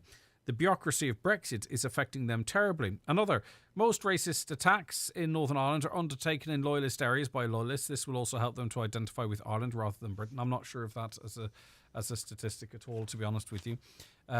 Why would anyone want a border poll? Our government can't run 26 counties. What kind of a mess do you think they'd make of 32? Another, what a load of crap. Catholic unionists, nationalists. What planet is the man living on? No, in Northern Ireland, as I have relatives living there for years. You're either one or the other. Glad to see that the population is changing, though. Well, it's not really that black and white any longer. So it's pretty clear in terms of which religion you were brought up in. It's pretty equal, really. Catholics, 45.7%. Protestants or other Christians, 43.5%. That's a pretty close ratio there. It's not 50-50. Then none or other makes up around about 10%. So there you have 90% of the Northern Ireland population. If you were to split it solely on religious ground, it is very close on, albeit with the Catholic majority 50-50. But then you talk about how the people identify. Now, your identity and your religion, for a lot of people, are two completely different things. So British only, it's 32% identify as British only. Okay, I don't know how many of those are Catholics. We don't know how many of those are Protestants. Irish only, 29.1% of people would identify as Irish only. So what that tells us is that if we were to take it as what you could presume it to be, that we're talking only about Catholics and Protestants here, a quarter of Catholics don't class themselves as Irish only, and a quarter of Protestants don't class themselves as British only. It's probably not that, but that. So British and Irish only So in other words, they see themselves living in Northern Ireland, but with that sort of that dual identity, less than 1%. British and Northern Irish only, 7.9%. Irish and Northern Irish only, 1.7%. British Irish and Northern Irish only, 1.4%. Others then close on 8%. So it is not, as you say, according to those statistics, the caller says, I have relatives living there for years. You're either one or the other. It's not like that anymore, and the census has quite clearly laid that out. Right, okay, let's take a break for the bingo numbers, and we'll be back thereafter. It's time for NCBI Bingo on Highland Radio. It's Friday the 23rd of September. You're playing on the yellow sheet. The reference number is S10. It's game number 38. The numbers are 67, 35, 88, 5, 53, 43, 58, 8, 36, and finally 26. Phone your claim to 9104833 before 8 tonight, leaving your name, contact number and the name of the shop where you purchased your book, and we'll call you back the next working day. Get all your NCBI bingo information at highlandradio.com. Would you like to win a Hyundai Kona car? Well, that's the first prize in the St. Eunan's GA Club Development Draw, who are sponsors of this week's 9 till noon show. There's 9 other great prizes, and tickets are now available online at steunansgadraw.com or any club member. At Cooney's Home Interiors, we pride ourselves on offering you the very best in choice, quality and value on all home furnishings. Treat your home with a visit to Cooney's today and choose from our large range of suites, tables, beds, not to mention our large selection of home accessories. Our motto is, if you see it, you can buy it, and we will deliver it to your door. Cooney's Home Interiors, Letterkenny Retail Park. Style and perfection at incredible value. When you speed on the average journey, you save just 68 seconds. That's just around the time it takes to make a cup of tea. Speed by 10 kilometers per hour on an 80 kilometer per hour road, and you might gain a minute, but you could lose your license, or so much more. Speeding, it's just not worth it. Slow down, stay safe, obey the speed limit. A message from the Road Safety Authority and An Garda Síochána. Visit rsa.ie. I've just had the Eclipse Cinemas experience. Wow, they truly have taken a night at the movies to a whole new level. Amazing recliner chairs, director's lounge VIP rooms, pizza and hot food served to your seat. Have a glass of wine and enjoy the film on the big screen. Try it for yourself at Eclipse Cinemas Bundoran and Lifford Strabane, where the stars shine brighter. By the way, the pizzas are amazing. You can book your seat anytime at eclipsecinemas.ie. Milford Tiles, wood flooring and bathware. Milford Retail Park now open. Large range of wall and floor tiles on display and in stock. Over 70 different laminate floors to suit every pocket. Tilers and wood fitters available. New bathware showroom now open. Milford Tiles, wood flooring and bathware. 083 091 0707. Hello everybody, it's me, Tommy Tiernan. I'm playing the Mount Erigal Hotel on Saturday, the 1st of October, with my brand new stand-up comedy show, Tom Foolery. Tickets are 35 quid from ticketmaster.ie. Don't you dare miss it. We'll see you down the road. Good luck. If you need a suit, then call to the Suit Bar at Evolve in Letterkenny Retail Park. Whatever your size, Evolve has it. Whatever your style, shape or price, the Suit Bar at Evolve has your suit. At Evolve Letterkenny Retail Park. Right, okay, a listener contacted us with the following question. Hi Greg, could ask a very sensitive question. As a parent myself, how do people feel about breastfeeding at Mass? I certainly would not have done this, but it seems to me okay. Now I know that people at Mass are not too happy with this going on. That comes in from a regular listener. Now we posed this question on social media. Most people say there's no issue with it. Now, that would be fantastic if that were precisely the case, but I don't know if it is or not, because not everyone's going to reply to such a poll on social media. But anyway, let's talk about it. We are talking now to Mary Lane, who's a qualified breastfeeding counsellor. Is this an outdated question, an outdated point of view? Because often when this comes up, Mary, we will get people saying that they saw it happening and they didn't like it and so on and so forth, or maybe attitudes have changed. Well, good morning, Greg. Funny, what I was going to sort of clarify with you is exactly what the question was, because it was a little ambiguous online, so it is good to see to hear what the full question is. I think it is in my own opinion, it is an outdated question. I'm a practicing Catholic myself, and I also breastfed both my sons. And when I was breastfeeding, number one, sort of taking it from a religious point of view, considering it is about Mass that we're talking about here. I personally thanked God every day for the gift of being able to feed my children, because I know so many struggle. Mm-hmm. And I took my babies to Mass because they were exclusively breastfed at need, directly from the breast. I didn't use any bottles. So if I wanted to go to Mass as a practicing Catholic, then bringing my baby, particularly in the first 6 months for myself anyway, was 100% necessary. Mm-hmm. Some Masses I'd have to feed the baby, sometimes I wouldn't.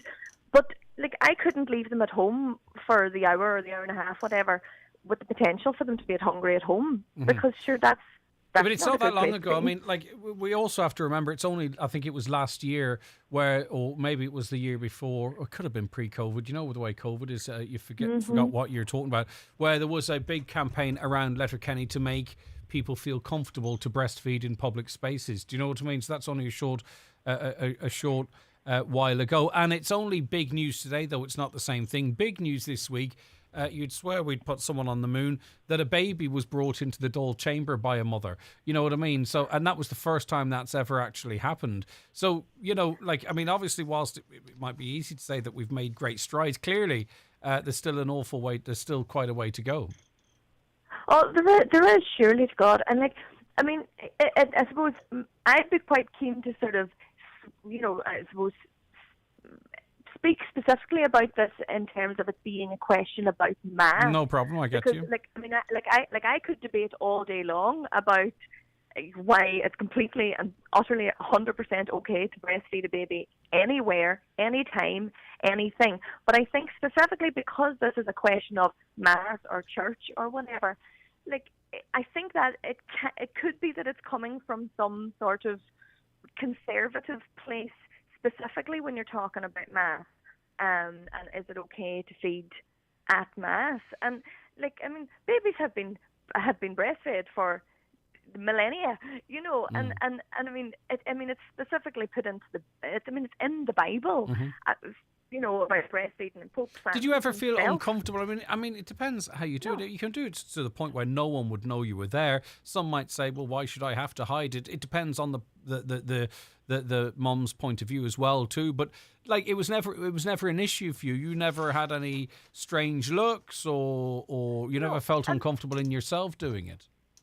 Well, for me personally, I suppose it comes down to the personality of the person. Mm-hmm. Me personally, feeding my baby was always my priority. So I actually didn't really care who saw, who looked, what any reaction. I kind of didn't really look too much around me to see if anybody was too bothered. Well, let me broaden it out then, because you are speaking from a personal perspective. And you can only speak really from that, I suppose. But do you think the majority of breastfeeding not necessarily. Okay, well, let me ask the question and then you can correct me, Mary. Do you think then, in your experience as a qualified breastfeeding counsellor, that the majority of women would feel a church or a chapel a safe space that they can go and exercise their religion and breastfeed? Or do you think most mums would actually stay at home until they've finished the breastfeeding cycle and then return to their faith, generally? Generally, I actually very unfortunately think it would be the latter there. And that's that people why don't feel comfortable. Exactly, and that is why. But the question on social media is to open up the conversation. It's part of this, what we're talking about now, you see. Yeah. It's to why would people, the majority of mums, feel like that? They shouldn't. See, we should be empowering our mums. And I suppose in some ways a debate like this, sort of feeds into that. Oh, there's a question to be asked and answered but here. with all due respect, Mary, with all due respect, there's the majority of breastfeeding moms are sitting at home not going to mass, probably because they would feel uncomfortable. So how is us having a conversation that might make them feel more welcome and might allow them to practice their faith? How is that feeding into a negative and not a positive? Well, you see, I think it depends on how it's depends on, I suppose, contributors or whatever, how it's dealt with. Like, I'd love people to listen to what I say anyway and feel empowered and feel, you know, gosh, actually, maybe I will try to go to mass this weekend and bring the baby and it'll be okay. And also for people who may think negatively of a mother doing so might turn around their thoughts a little bit, because I do think it's very hypocritical for somebody to question or even go as far as rejecting a nursing mother from a place of worship. But let's not forget, 5 or 10 years ago, 5-10 years ago, we would have had a pushback, maybe even using the word breast on the radio and talking about it. You know, it is not that. No, but you probably would have. It's not that long ago that people would say, I don't want my husband seeing that. Or, you know, it's not that long ago since there was an actual initiative to encourage mums to feel empowered and comfortable to go out. I mean, I don't think the battle has been won. I think the majority of breastfeeding mums would still feel so uncomfortable that they wouldn't go to mass. And if their baby has to be fed, the most natural thing you can do in the world, that they would stay at home instead. So that's why I think. But I respect you. You're the expert here. But that's why I think it's constructive conversation, because I don't think the majority would feel comfortable. Well, I suppose for, like as a breastfeeding counsellor, like I have seen many women firsthand, up close and personal, breastfeeding, because I've helped women to breastfeed. I've shown them technique and whatever have you. But I've also sat around in a circle with mammies, having a cup of coffee and feeding their babies at the same time. And I can absolutely, categorically guarantee that there is nothing to see.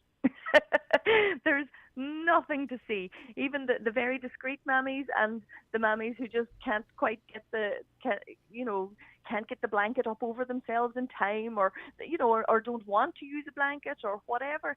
There's nothing to see. It's just a baby being fed, and no more than, like, as I say, it's the most God-given way to feed a baby. Yes. But also, while God gave the mammies the breast to feed the babies, they've also given us eyelids to close or necks to turn the other way. Sure, nobody's making you watch the person feed the baby. No, do you know? Of course, but we have.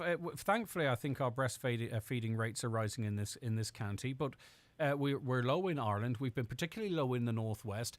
I know, because I speak to moms who feel under pressure in the hospital, but in hospitals sometimes, but not supported. That there's no follow up. That they feel like they've just gone through 7 hours of labour, and then they feel like they're a failure for not being able to get the baby to latch on, or whatever it might be.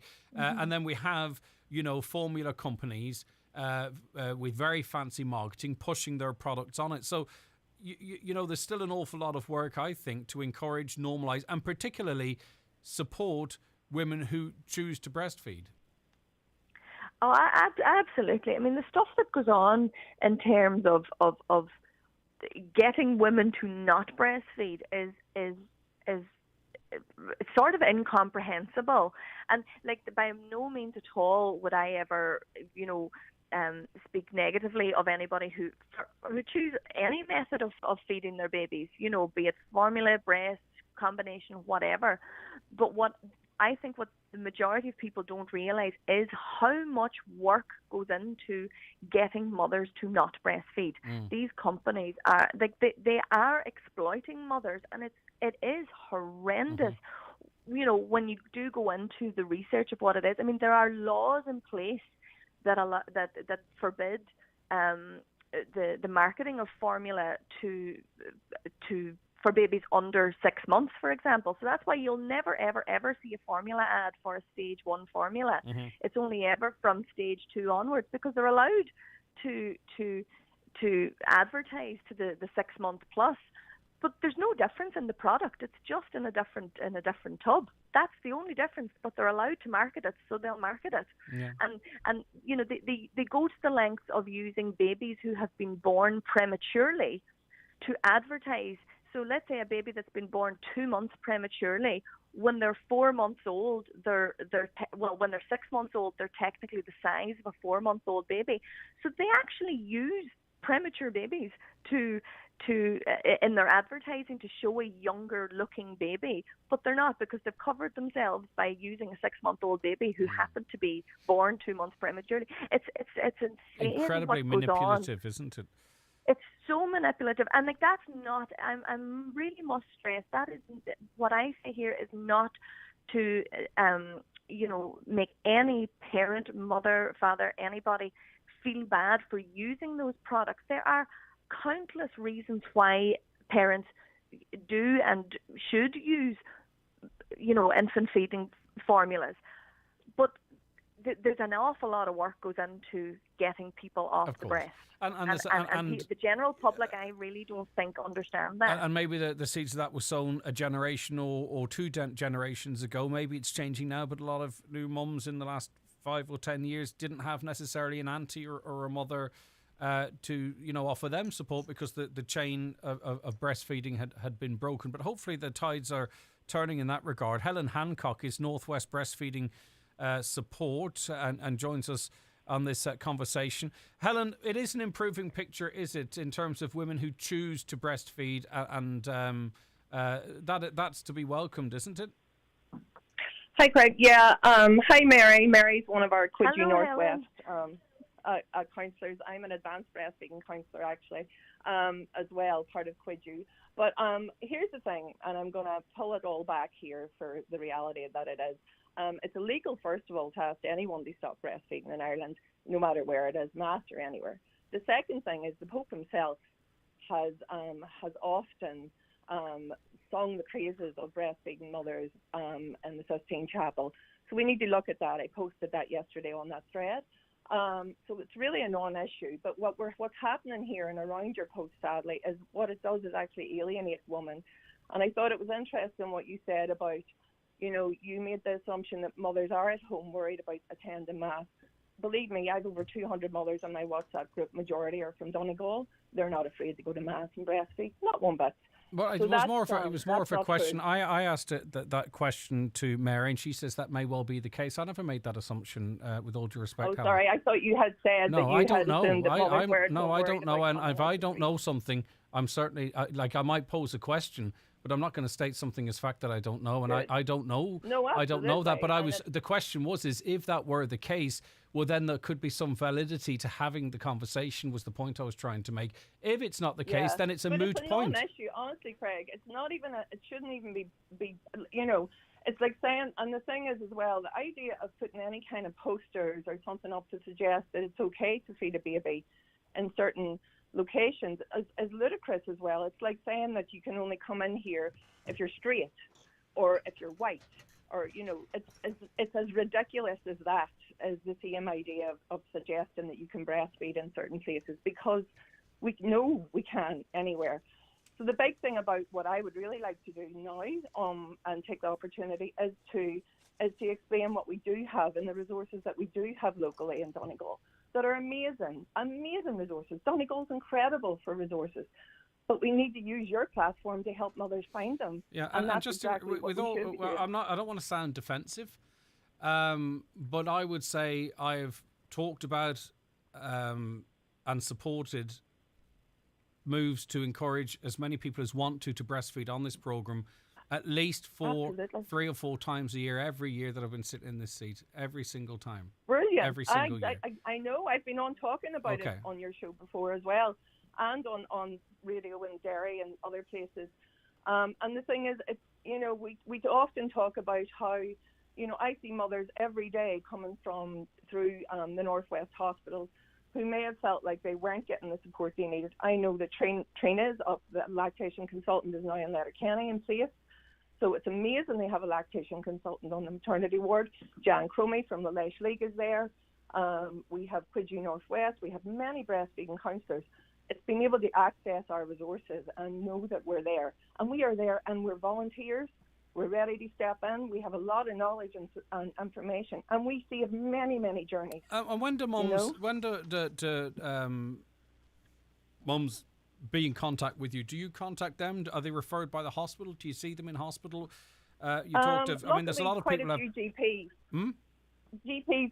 A lot of the time, it's maybe a GP in Letterkenny will have sent them on to Quidgy Northwest or the Leash League or Trina, and the hospital will maybe add them to the WhatsApp group, and then the continued support goes on. Because the thing is, a lot of the time when the mothers are released, then there's only a few days of support that's offered. And is that support also offered in the hospital? Oh yeah, soon after birth. Support in the hospital. And who provides that? Is it your group or the hospital itself, or? No, there's a private. No, there is. They have now. They've employed a lactation consultant on the maternity ward in the hospital. That is her role. And do you know how long? Do you know how long she's been in place, Helen? Approximately how long? She's been in place. She's not very long. I think. I don't even know. Nearly almost a year. I think now. Trina's been there. So maybe a lot of the contacts from women in the past that I'm sort of leaning on is pre that appointment. Then I agree. I think I absolutely would say that's true, and I know from just from meetings that we've had recently that we can see there's a bigger uptake for breastfeeding now in Donegal. In fact, Donegal is doing really well in comparison to even Derry. Yeah, and you could argue, I suppose, that trying to have this conversation, out front rather than out back has probably helped to accelerate that appointment that's seemingly making a difference, hopefully.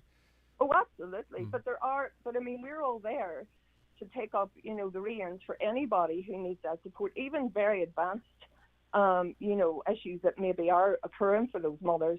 Even if it's beyond our scope, we're trained to be able to recognise that, which is so different from somebody who's just had a breastfeeding experience. I mean, Mary and I have done over 2 years of training to qualify. Yeah. And then I've had, almost 9 years now of working directly with mothers. So you learn from those experiences as well, and then have the resources from around the whole country, not just the Northwest, but different areas of Ireland. Because everyone's experience is different, isn't it, Helen? I mean, everyone has different sort of, there's far more to it often than just, getting the baby to start feeding. You have to account for people's personal situations and what have you. It might be different for someone who is their firstborn versus someone who's got 2 or 3 other young children in the house. I suppose that's why you have to lean on that experience and that conversation to be able to offer, targeted support and advice. Well, it comes down to society, really. It's not just about the mother. It's about all of us understanding how feeding works. Really, it should be something that's part of the school curriculum. I mean, they've tried this. They've done it in Inverness now with great success, where they've introduced this into preschools right through to secondary schools, and their breastfeeding outcomes have completely changed because of this. So imagine having the knowledge. We know from very young that, who gives birth and what happens during birth, but we don't get told that we actually produce the food as well. So having that understanding could really change outcomes for people in terms of how they birth their babies and how they feed their babies. It's just a matter of education, really. Yeah, okay. So the takeaway then, is it, Mary or Helen, I don't want to put words in anyone's mouth, is that where it is right or not to to breastfeed is an outdated moot point. It's even negative to ask that question. And really, it's about supporting people who choose to breastfeed or make sure people feel that they're well supported if they choose to go down that route. Is that it? Is that the takeaway from the conversation? I think the takeaway is mainly to recognise that Donegal particularly has some amazing resources, and that if anyone wants to tap into them, even if it's just tap in and explore the possibilities, we're all there to offer very good informed fact-based evidence. It's not judgmental. We're not basing it on our personal experience. We're there to offer that. And the resources are great. And that's, I think, what we can take away from this, definitely. Yeah. Mary, do you want to add anything? Well, do you know, I suppose something I would like to add is we focus very much on the mother and making sure the mothers know that they are here and supported, and there's and that they can, basically that, yes, of course you can feed anywhere you want to feed. But I suppose I'd also encourage people who might be uncomfortable, and I don't mean nursing mothers who are uncomfortable, but other members of the public, so perhaps people who don't know about breastfeeding and they are uncomfortable by it, maybe they do think it's, something to be ashamed of or whatever. I suppose I do encourage those people in the most loving way possible I can. I don't mean this in a cheeky way at all, but really do go and find out more about breastfeeding. It is a truly beautiful thing to do. And it's Mary too. It is. I mean, we can't. There's also going to be potentially, and I'm not making judgment here. There's going to be a generational boom. Absolutely, and twofold in this particular topic is that we want to get more people breastfeeding their babies, but also, I suppose, taking this as from a practicing Catholic, we also want to have more Catholics. We want to have more people going to church. The numbers of people going to Mass are dropping year and year and year and year. How can we now reject mothers from feeding or make them feel uncomfortable going to Mass? We should be encouraging them to come to Mass. Bring your new generation. Bring your babies. The Pope, as the Pope said, bring your babies, feed them at Mass. It's totally okay. And also to add that any of us breastfeeding counsellors, we're more than delighted to help people who are not breastfeeding by giving information to people, by helping you, by talking you through things that, if you do have uncomfortabilities, and that goes towards, let's say grannies or grandaunts or whatever who now have their sons or daughters are breastfeeding their children and they're not comfortable. We're also happy to talk to those people to help you maybe get around your head a wee bit more, to become more comfortable.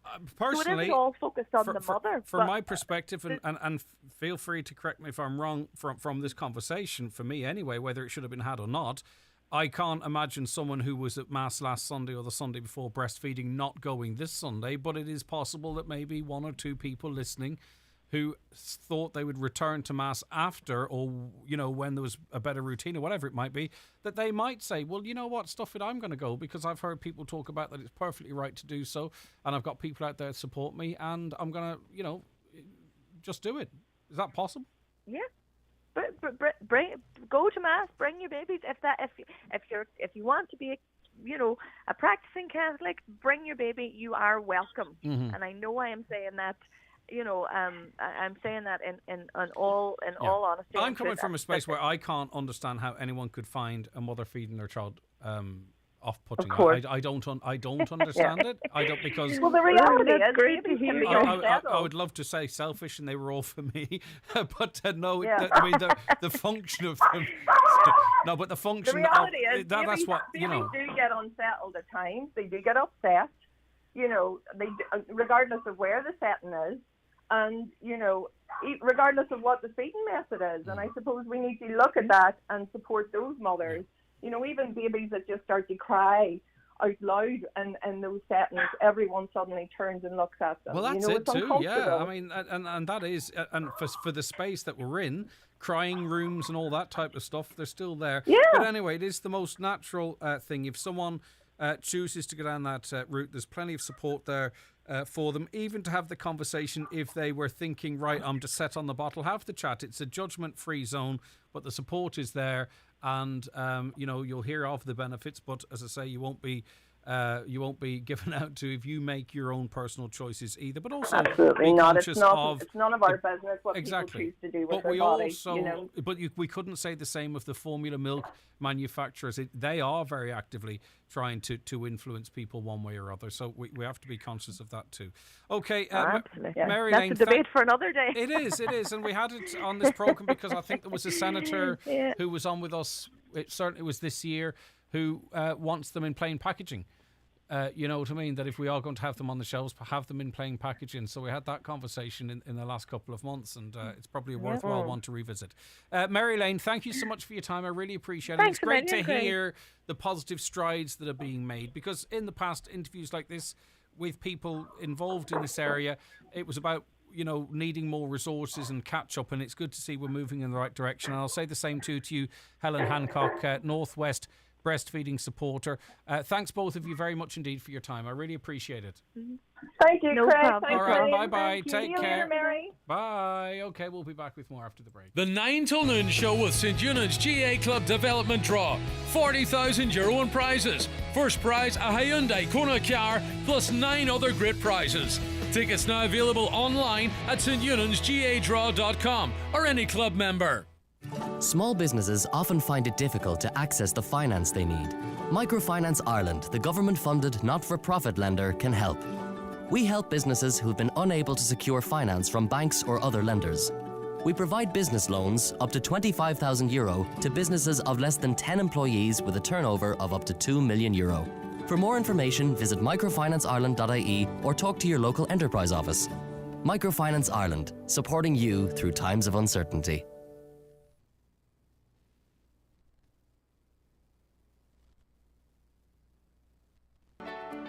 Are you interested in returning to education? ATU Donegal's Certificate in Access Studies for Higher Education is a free course available for adult learners, early school leavers, or those who have never had access to educational opportunities before and want to kickstart their third level education. The closing date is the 23rd of September. For more information, visit atu.ie/access-Donegal. McCullough Jewellers in Letterkenny are synonymous with fine jewellery, quality watches and giftware. With stores at Main Street, Letterkenny and the Letterkenny Shopping Centre or online at ormccullough.com. You can choose from their quality product range in a relaxed atmosphere, and their sales staff will be happy to help you make the right choice whatever the occasion. McCullough Jewellers, making moments magical for generations.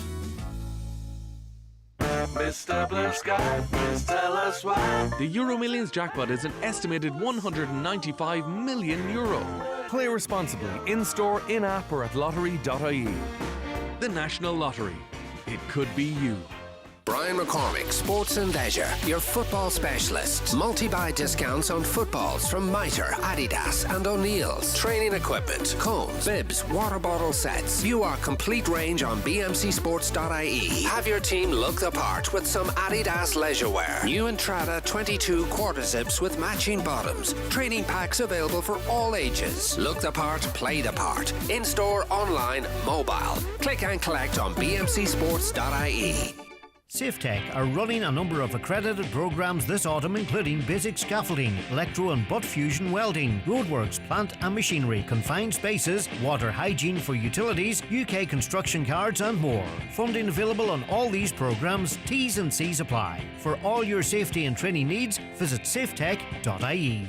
Hi, Marty Friel here. Hope you can join me this and every Friday night from 8 to 10 p.m. with Rockin' Hits on Highland Radio in association with Arena 7 Letterkenny. Check out Arena 7 Bowling, 10 state-of-the-art bowling lanes with private VIP bowling room, perfect for parties or work nights out. For packages and bookings, visit arena7.ie.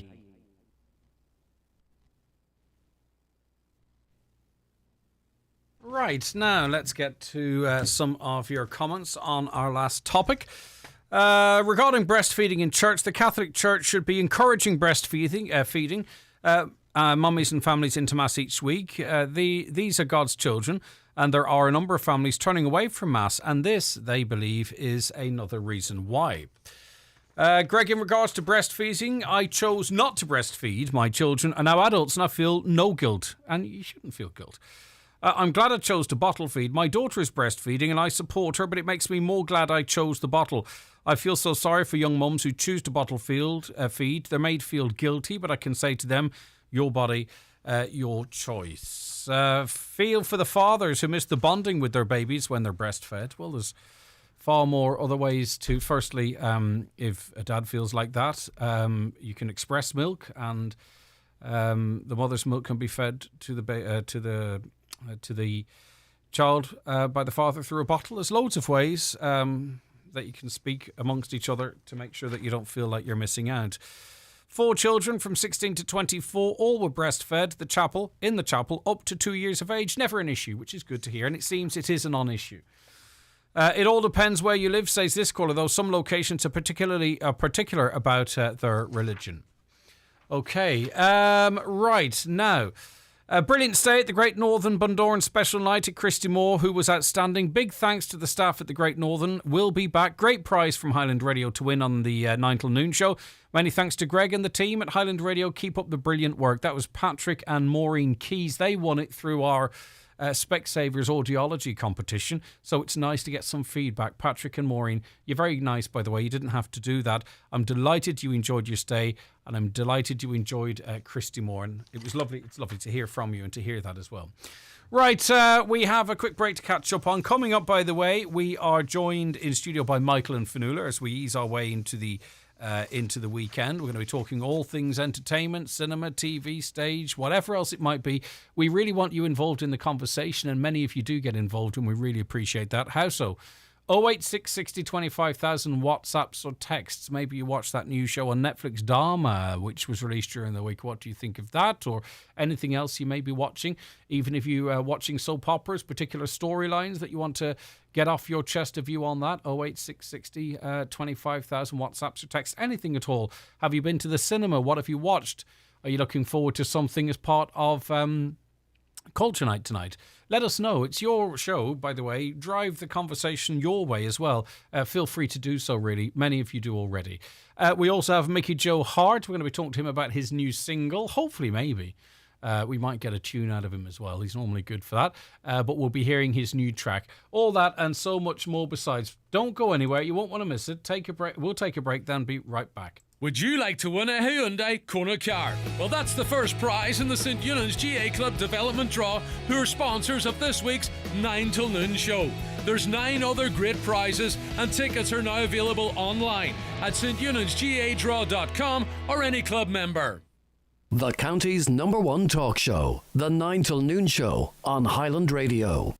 To get that job done, call Gortley Sales and Hire in Letterkenny. Generators, portaloos and lighting towers. Also diggers, dumpers, rollers and much, much more. With short-term, long-term and weekend special rates available. Call Gortley Sales and Hire on 9126276. We all know everyone's bills are going up. So maybe it's time to say goodbye to those other supermarkets. At Lidl, we always help to make your full shop cost less. So hopefully, it's one less worry. Because when you go full Lidl, you'll have the freedom to shop without compromise and pay less. So go on, go full Lidl today. Paying less when compared to other supermarket retailers when shopping like-for-like products on pro-rata prices. See lidl.ie/go full Lidl for more. Look, you've heard by now that there's something major happening in the banking industry, which will mean thousands of businesses up and down the country will have to move banks. This means that as well as change in banks, suppliers and customers will need to be notified. It's certainly not something you want to leave until the last minute. So, for a step-by-step guide on moving your business banking, search Bank of Ireland Big Move. Begin. Bank of Ireland is regulated by the Central Bank of Ireland. Thinking of changing your floors? Why not see what Florid Letterkenny has to offer? Florid have a large selection of solid, semi-solid and laminate click vinyl wood flooring, together with a fantastic choice of parquet, herringbone flooring, all at incredible value. Don't delay. Call Florid today on 087 161 7008.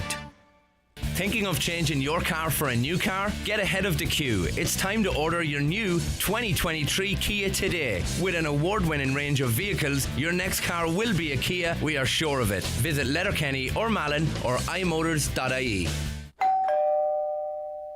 We wish you a... It may be too early for Christmas carols, but it's never too early to start the Christmas shopping. Save hundreds, possibly thousands of euros shopping online with Space Hub Derry. We provide a full virtual address mailbox service for all your Christmas parcels and post. Save hundreds, possibly thousands on customs charges this Christmas with Space Hub Derry. Call 04871 878077 for more details. Tourism businesses have a brand new mark of employer excellence, driven by the employee's voice. The Employer Excellence Programme recognises employers who consistently create better workplaces for their employees. Attract and retain top talent. Shine the spotlight on your business. The Employer Excellence Programme. Learn more at fulturireland.ie. At Creasley Supermarket, we are renowned for offering quality and value for all your daily convenience needs. We've expanded and are now offering a full on-POS service. Pay a bill, send a package, or lodge into a bank account. Our on-POS service is available Monday to Saturday. Creasley Supermarket, we're here for you. Sheridan Security, now introducing zero-wire smart alarm systems. Zero wire, zero mess, and a real peace of mind. With a simple press of a button, your alarm can be set or unset, or download the free app and control it from your phone. Call us today on 074 912 6025 and get your alarm from €299. Stay local, stay safe and protect what you value most with Sheridan Security Systems. Urus GAA Club present Honk Your Horn Bingo this Sunday and every Sunday at 3 o'clock. The jackpot is €3,400 on 48 numbers, €200 if not won, €100 on each house. The jackpot will increase weekly by €100 if there's no winner. Honk Your Horn Bingo this and every Sunday at 3 o'clock at Clonmany Church Car Park. At Ulster Bank, we are closing. And from the 8th of October, all customers whose accounts have passed the 6-month closure notice period will no longer be able to use their accounts. For our customers making nursing home payments, for themselves or on behalf of a loved one, make sure your payments remain uninterrupted by switching your account now. For more vulnerable customers who need extra assistance, please call our vulnerable customer line on 1800 656 001. Call costs may vary and calls from mobiles may not be free. Ulster Bank Ireland DAC is regulated by the Central Bank of Ireland. Raymond Sweeney here from Ben Sweeney Aeronix to let you know about the Blomberg Integrated Dishwasher, which can save you time and money. When you're pressed for time, you can choose a quick 30-minute or 58-minute wash cycle or an intelligent auto program for perfect wash results every time. The German-engineered inverter motor means it operates at low noise level, so it's whisper quiet. And there's a 7-year parts and labour warranty for peace of mind.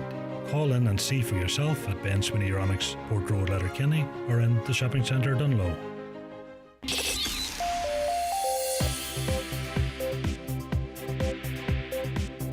Watch the show live now on YouTube, Facebook, and at highlandradio.com. All right, it is the 9 till noon show, heading into the last hour for this week. Let's get a news update now and say good morning, Michaela Clark. Thanks, Greg. Good morning. Small countries like Ireland should fear the word Russia is trying to create, according to the Taoiseach. Micheál Martin says a world where the strong bully the weak is something the UN should oppose. He's told the UN General Assembly he is deeply frustrated at the failures of the UN Security Council. Donegal is a county where the attitude to alcohol is different. That's according to Paula Leonard of the Alcohol Forum of Ireland. In Donegal, 58% of students and 53% of adults admit to drinking hazardously, while 33% of parents think it's okay for their 15-year-old to drink alcohol when they are present at home. Donegal County Council has confirmed that it is taking action against those responsible for dumping at Killyclug Woods in Letterkenny. Dumping is an ongoing issue and has been for some time in the area. Councillor Jimmy Kavanagh has welcomed the action being taken. He says dumping is a blight on Donegal's landscape. Meanwhile, the Caherlock of the Inishow Municipal District has expressed his disappointment after yet another incident of fly tipping in the peninsula. What appears to be a large amount of commercial or industrial waste, such as bedding, was discovered dumped in Burt on Monday. The rubbish has since been removed by Donegal County Council. Investigations are continuing in Derry after 2 masked men armed with a suspected firearm broke into a house in the Waterside area yesterday evening. The occupant of the property was not injured but has been left badly shaken. And TDs are to get a pay rise worth over €1,000 a few days after the budget next week. Deputies will be paid a 1% increase on October the 1st as part of the Building Momentum pay deal. It means the basic TD salary will go up to over €102,000. Those are the latest headlines. We'll be back with an update again at 12 noon. Michaela, thank you very much indeed. OK, Michael and Fionnuala will be joining us very shortly. We're also going to be speaking to the director of a new film, It Is In Us All, which has been really well received by critics. The audience have yet to see. They get their chance from tonight. It is in at least 1 or 2 local cinemas and available around the country. Shot in Donegal, but we'll hear from the director on that. And also, Mickey Joe Hart will be in studio. All that and so much more besides. If you want to watch the show, by the way, see our guests live in studio, get on our website right now, highlandradio.com. You'll see the link to watch live. It's up beside the Listen Live tab, or get onto YouTube or Facebook. The 9 till noon show with St Eunan's GA Club Development Draw. €40,000 in prizes. First prize, a Hyundai Kona car, plus 9 other great prizes. Tickets now available online at steunансgadraw.com or any club member. For day-to-day healthcare needs, generations have trusted the experienced staff at McGee's Chemist in Letterkenny. From coughs and colds to aches and pains, from vitamin supplements to first aid essentials, McGee's have what you need when you need it, with a full prescription service available daily. McGee's Chemist, Main Street, Letterkenny. For healthcare help and advice you can always trust. €50,000 to refurbish derelict houses. For more in your Farmer's Journal, here's Paul Mooney. A grant of up to €50,000 will be made available to refurbish one-off rural houses. We reveal the results of our survey of over 1,800 farmers, which reveals low interest in acres, farm organisation ratings and cuts in stock numbers and fertiliser use. What we know so far ahead of next week's budget. And farmers will be included in pension bonus scheme. This week's Irish Farmer's Journal. More than ever, you cannot afford to miss it. When it comes to searching for a holiday, Atlantic Travel and Letterkenny deal with all the major tour operators from Dublin and Belfast to find you the best deals available. A week in the sun, a cruise, or maybe a short break. Whatever suits, you can book in confidence with Atlantic, knowing your holiday is protected should something go wrong. Take the hassle and worry out of your holiday booking with the award-winning Atlantic Travel, St Oliver Plunkett Road, Letterkenny. For a quote today, see Facebook, visit atlantictravel.ie or call 9126193. Whether you're travelling for business or leisure, fly local and choose City of Derry Airport. For a convenient, friendly and reliable service, choose City of Derry Airport. Direct flights to London Stansted, Liverpool, Edinburgh, Glasgow, Manchester and Majorca. Book now at cityofderryairport.com. Voted the #1 airport in Northern Ireland. Kia Sportage, Donegal's best-selling car in both new and used. Call into us in Letterkenny or Malin to find out why the Sportage is a Donegal favourite. Take a test drive today and you won't be disappointed.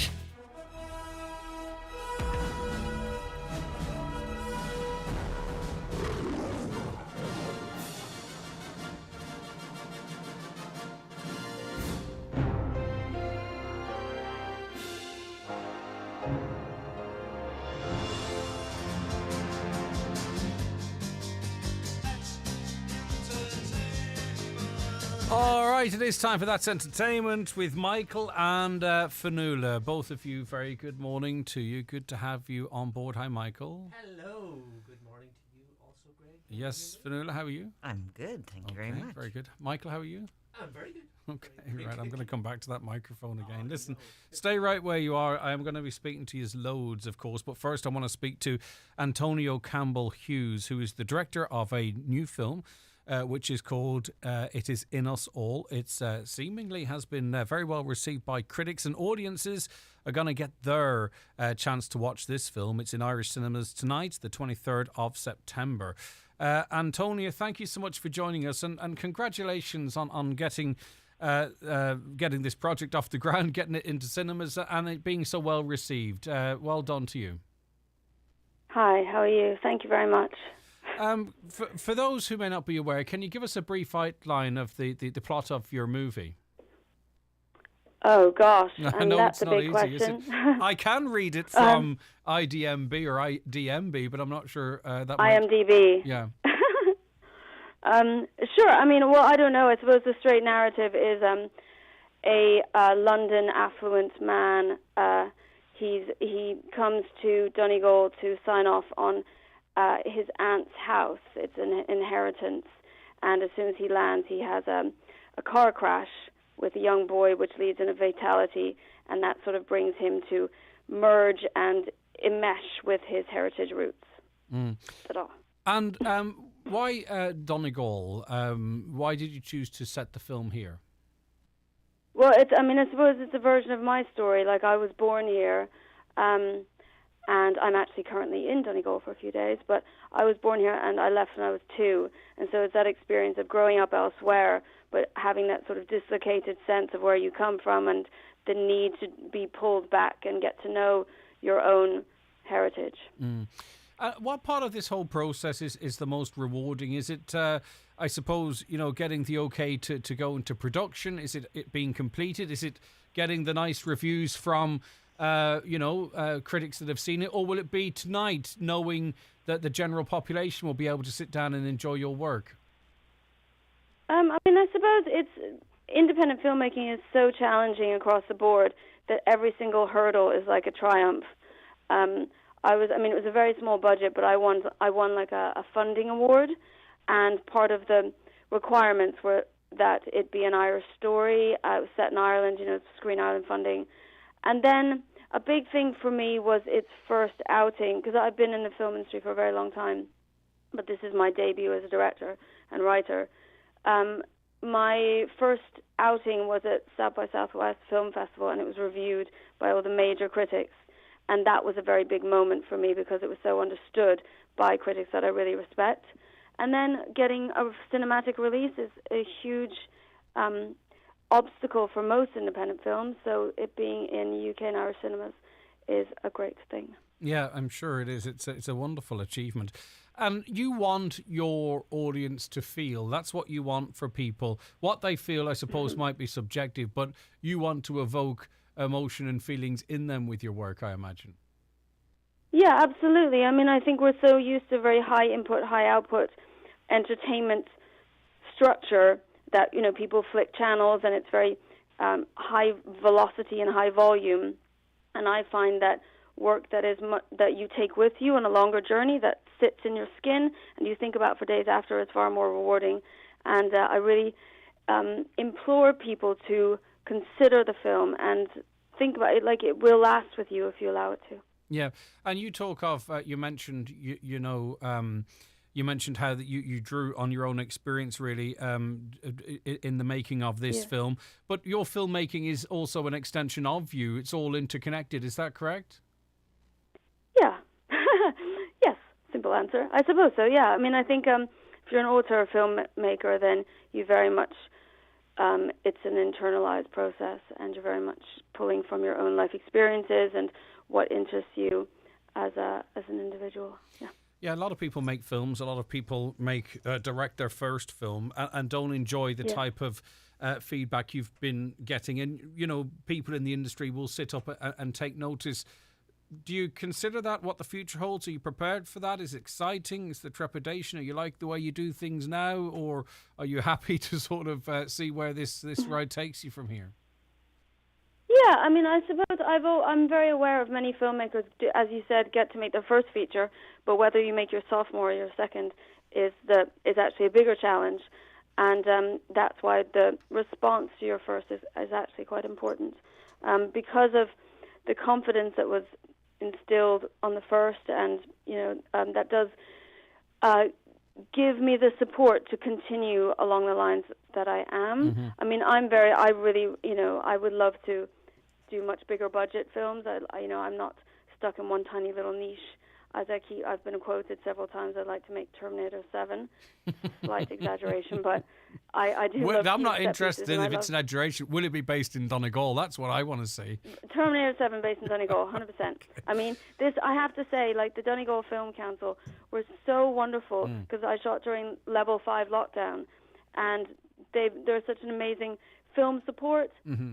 And they've really grown in strength, I think, in the past number of years subsequently. Yes. So many films have been shooting in Donegal with the support of Donegal Film Council. Mm-hmm. So who knows, Terminator 7 could be the next.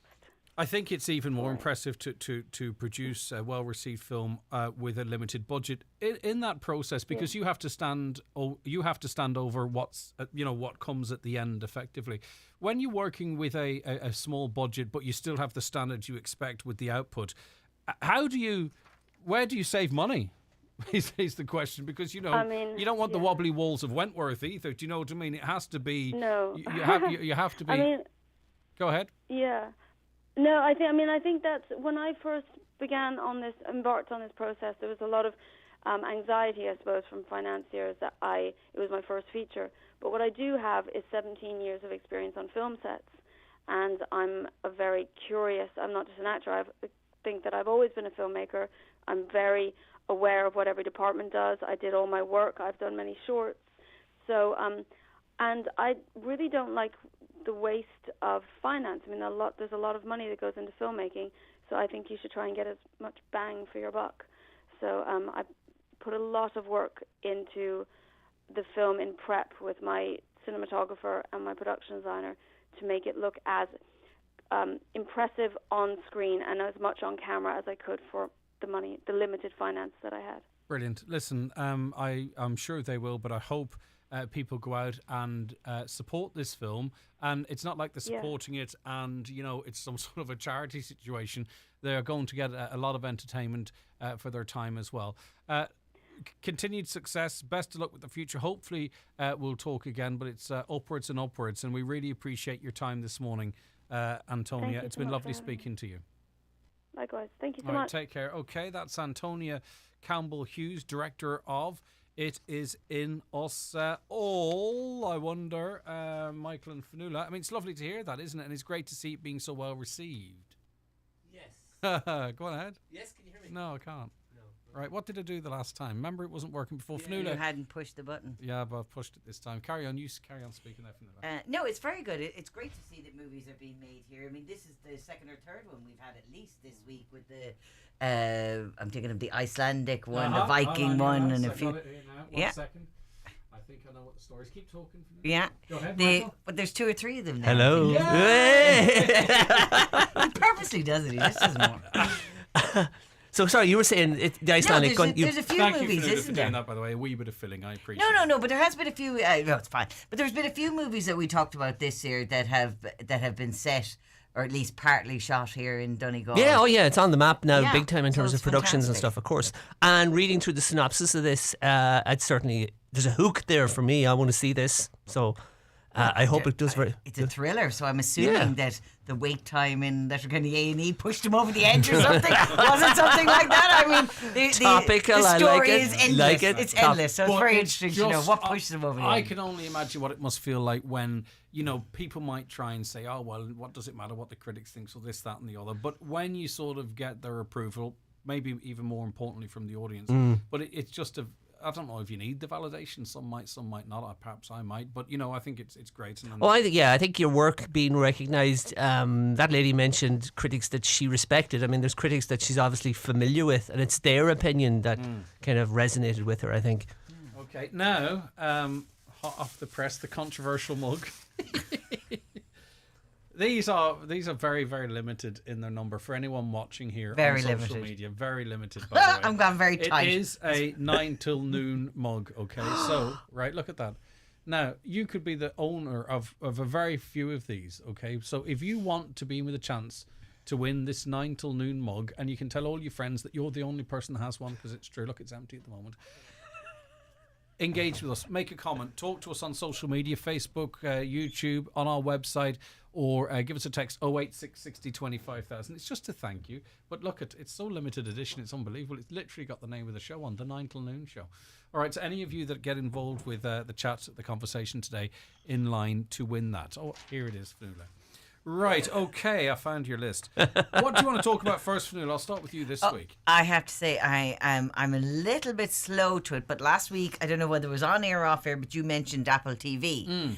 And I have actually started watching more and more stuff there, because for a long time I was going there for the beloved that is Ted Lasso, which the third and final series is due out. I mean, if Ted Lasso were a video, it's worn out and the tape is snapped. Yes. Yeah. I mean, in all fairness, if it was anything, if it was a teddy bear, it would be constantly beside me. But as a buy, FIFA 23 comes out on Tuesday. It's a football game, Yes. FIFA series, and Ted Lasso is a playable character. No way. He's in it. Not a playable character. He's a manager of one of the teams. He's one of the That's so it's unbelievable cool. because and they've even Wrexham is in it as well, which is the team. Ryan Reynolds and Oh, they're- sorry. Ah, yeah, okay. Yeah. Well, They're how many I don't even know what division they're in now because I don't understand football. It's way too weird. But anyways, back to the Apple TV. There's too many levels in it, the whole thing in it. But back to Apple TV anyways. There are some amazing shows on in Apple TV at the moment. And new ones coming up all the time. You particularly would have seen them if anybody that watched the Emmys and that kind of thing. There was a load of them mentioned in it. And they really are becoming a force. And I think people sometimes forget about it. And the main thing I want to say to people is, first of all, is if you buy, and I'm not promoting Apple devices above anything else, but if you buy an Apple device, you get 3 months free. If you sign up for something, you get, just sign up for it, you get a week's free trial, and then it's $4.99 per month. Now, I would say, ring in sick, take a week off work. Go cracked on Apple TV. But you know what? And get your free. People may well be paying the $15.99 for Netflix. How much are you watching for Netflix? Cancel Netflix And if you and have then- the resources, sign up for Amazon and Apple TV. There- well- and then cancel them and sign Yes. up for, you know what I mean? Like we swap should around for it and go Yeah, through I it. think There's- people are doing there's that, loads yeah. of Are really they? good shows. Like Yeah. you saw Blackbird, not to be Loved it, confused with yeah. Michael Flatley. The Oh, other big thing error. then is I saw there's a great kind of a little comedy series called Loot that's after coming out there, which is very good with Maya Rudolpho. And at the moment, there is a fantastic Irish, I'm going to call it Irish anyways because it's set in Ireland and it's at least partially, one of the writers on it is Irish and full of strong women characters in it, and it is Bad Sisters. It has to be in my top 5 shows that I've seen so far this year. That's quite good. There's just something about it that really grabs onto you. It's funny. It's there's a lot of tension. There's drama. There's everything in it. It's based on 5 sisters that live in Dublin. They're constantly going down the 40-foot and jumping off into the water and swimming in the sea and that kind of thing. So it never says specifically where they are, bar that site. These 5 sisters are all living different kind of lives or whatever, but they're very close. They lost their parents at an early age, so they're extremely close, and they all have their ups and downs. One of the sisters is married to a gentleman who can only be described as the worst depiction of a human being. Right, okay. Real or imaginary, that is like fiction or non-fiction, that has ever been put together. Yes. Every time you think this guy is reached the lowest level, He can go deeper. Oh my God! It's like you'd be shocked, and like it's just unbelievable. And he's slowly then kind of the sisters are worried that the one that's married to him is sort of losing herself in it, and the series starts with this person's funeral. Wow, okay. So series 1 starts with this person's funeral, So do you think and if then it this tracks was back on and Channel forth. 4, I think this could be a slow burner and could actually blow up for them because, as soon as people start hearing about it. Do you think if this was on Channel 4 or RTE that we'd all roll in behind it because it's Ireland and next thing you know, they'd have a mural down in Dublin to the 5 sisters or something? If this was on somewhere like that, it would be. Now, I don't think you're going to get a mural down to it now as well. You know what I mean. Because, it is basically who murdered this guy. Yeah. So, but I 100%, I mean, it is full of amazing Irish talent. I have never seen, or it's a long time since I've seen something in which there is no bad actor. And in is this. it solely American produced or is it a collaboration or do you know? I'm not great like Michael And it's, now. it's I called don't Loot, go to- isn't it? This is That's the Which TV. one's this? No, that's my this is mistake. Bad Sisters. Bad Sisters. There's Okay. 10 episodes on it. There's 7 episodes down at the moment. What they've done is they drop the first 2, then they drop 1 every Brilliant, week. It's yeah. going to finish, so you've got 2 more left. So you've loads of time to catch up. I binged it over the weekend, I have to say. It's always a good sign. Because you just couldn't leave it. And I also am the eldest of 5 sisters, so we spent a lot of time going, which one of our brother-in-laws would we murder, and who was who. Can we just say no brother-in-laws were murdered in the making of the Just to be That's on the safe 100%. But which sister did we describe ourselves to? Because there's loads of it. And let's just say see it's hit the jackpot there when it's relatable and you're picking out. it's so relatable, and I am totally BB the one-eyed Sarah archer. Green, right? Let's go. The one-eyed archer who, she's just awesome in it. She's kind of the main instigator, and all of my sisters agree. In the event of killing one of my brother-in-laws, I would be the starting force.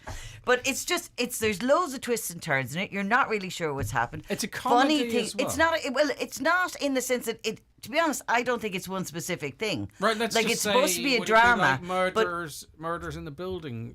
Is that more in your face of comedy, or is it in the same space? That would be more. No, this is more. I can't even think of a show. This is more that it's comedy because of the real life that's happening around them. I get you. You know the way silly things happen between the sisters together. You've got one of the the youngest one is always kind of giving out that she's left behind. The eldest one is trying to mother them all. The middle one then is off in her own world.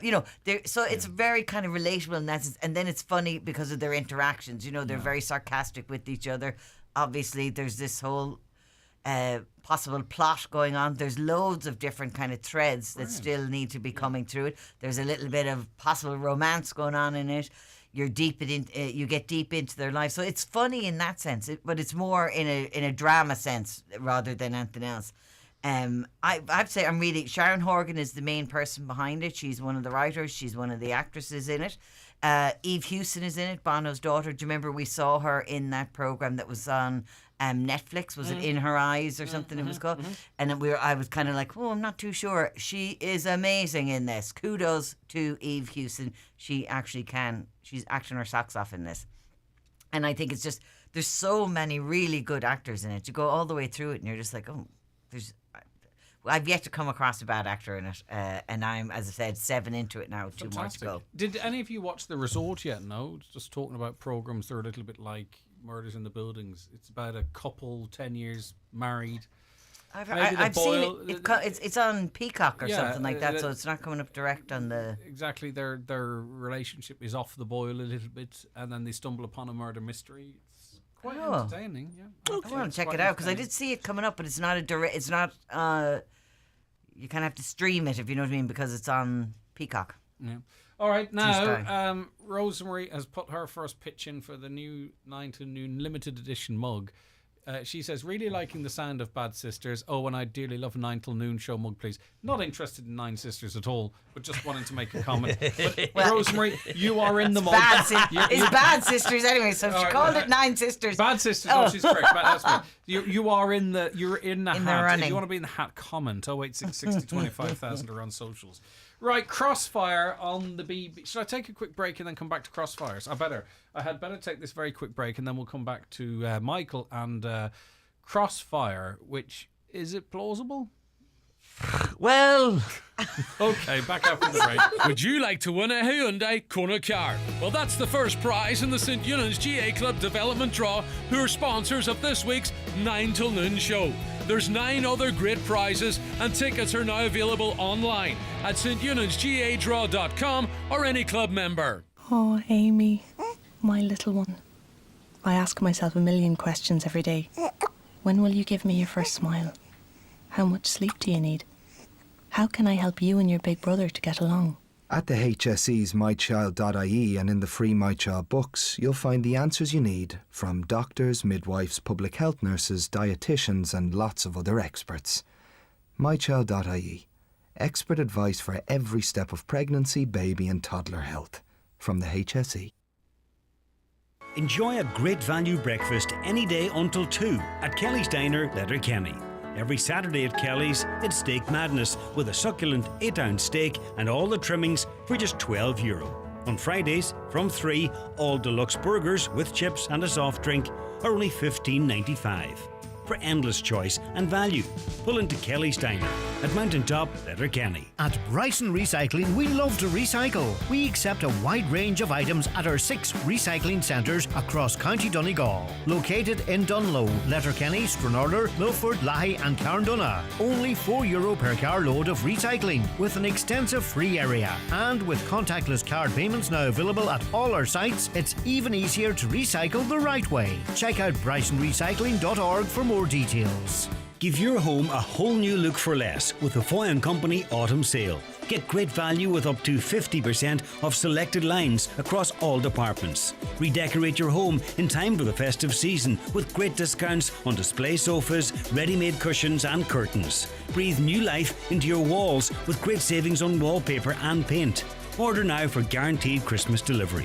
Don't miss out on fantastic savings in store and online at Foy & Company's Autumn Sale in Letterkenny and Ballybuffet while stocks last. In Ireland, we love our sport. But whatever the game, there are things we'd all love to change. I'd make the pitch smaller. But if you're a person from a disadvantaged or underrepresented group, changing the game can mean something very different. I want to be judged on my performance, not on who I am. Sport Ireland is working to make everyone feel more included. Find out how we're changing the game at sportireland.ie/sport for all. Urus GEA Club present Honk Your Horn Bingo this Sunday and every Sunday at 3 o'clock. The jackpot is €3,400 on 48 numbers, €200 if not won, €100 on each house. The jackpot will increase weekly by €100 if there's no winner. Honk Your Horn Bingo this and every Sunday at 3 o'clock at Clonmany Church Car Park. This week at Centra, choose from our amazing mega deals. Like Centra 24 wheat biscuits, 480 gram, only €1.50. Centra soft quilted bathroom tissue, 18 rolls, only €5. And Centra fresh hour strip loin steak, 360 gram, only €7. Smart choices, choose Centra. Centra, live every day. All right, as I mentioned, we are giving away a very limited edition 9 till noon show mug and invited you to comment on the item. Now, you don't have to say nice things. It's lovely if you do, but you don't have to say nice things to be part of the draw. Hi, Greg. I enjoy listening to your show every morning and all the different topics you discuss, and I'd love the 9 till noon mug. Lorna, you are in the hat. I just love a 9 till noon show mug, but it's not me now. It's actually an inanimate object. I listen to the show every day, and during the lockdown, your show was great company, and it kept everyone informed. And I don't think you realise how your show helped people to cope during such a bleak time in our country. Thank you again. A lovely comment. Greg, you're doing a great job coming in from Paddy. But as I say, like my modesty is not such that I will not read out nice comments. but can I just say, you don't have to be nice. Somebody needs to send in you're a twat and see whether or not But- he actually reads it out. But they will Go be for in it, the people. Well, you know what? Go for it, people. Go for it, yeah. Sometimes Caroline scribbles out you're a twat, and I still read it out. So You don't have to be nice to get in. You could be honest. You can still get in. well, that's just hurtful. Not Right, about me, though. Crossfire on Did the you watch BBC. Crossfire, No, Greg? I did not. You did not. Now, this was the big BBC prestige drama, I suppose, to kick off their winter season. Keely Hawes, who I had never seen before in anything, because I don't. Seriously. I know, but I'm watching. You English live in a shows. bucket. No. So basically, it was 3 hours where an ordinary family and their friends went to a resort in the Canary Islands. I think they filmed it. And there was a terrorist incident. They weren't necessarily terrorists, but let's say that gunmen assaulted the resort. And there was an attack in the early moments of the first 15, 20 minutes. People were being killed left, right, and centre. Everybody was running for cover.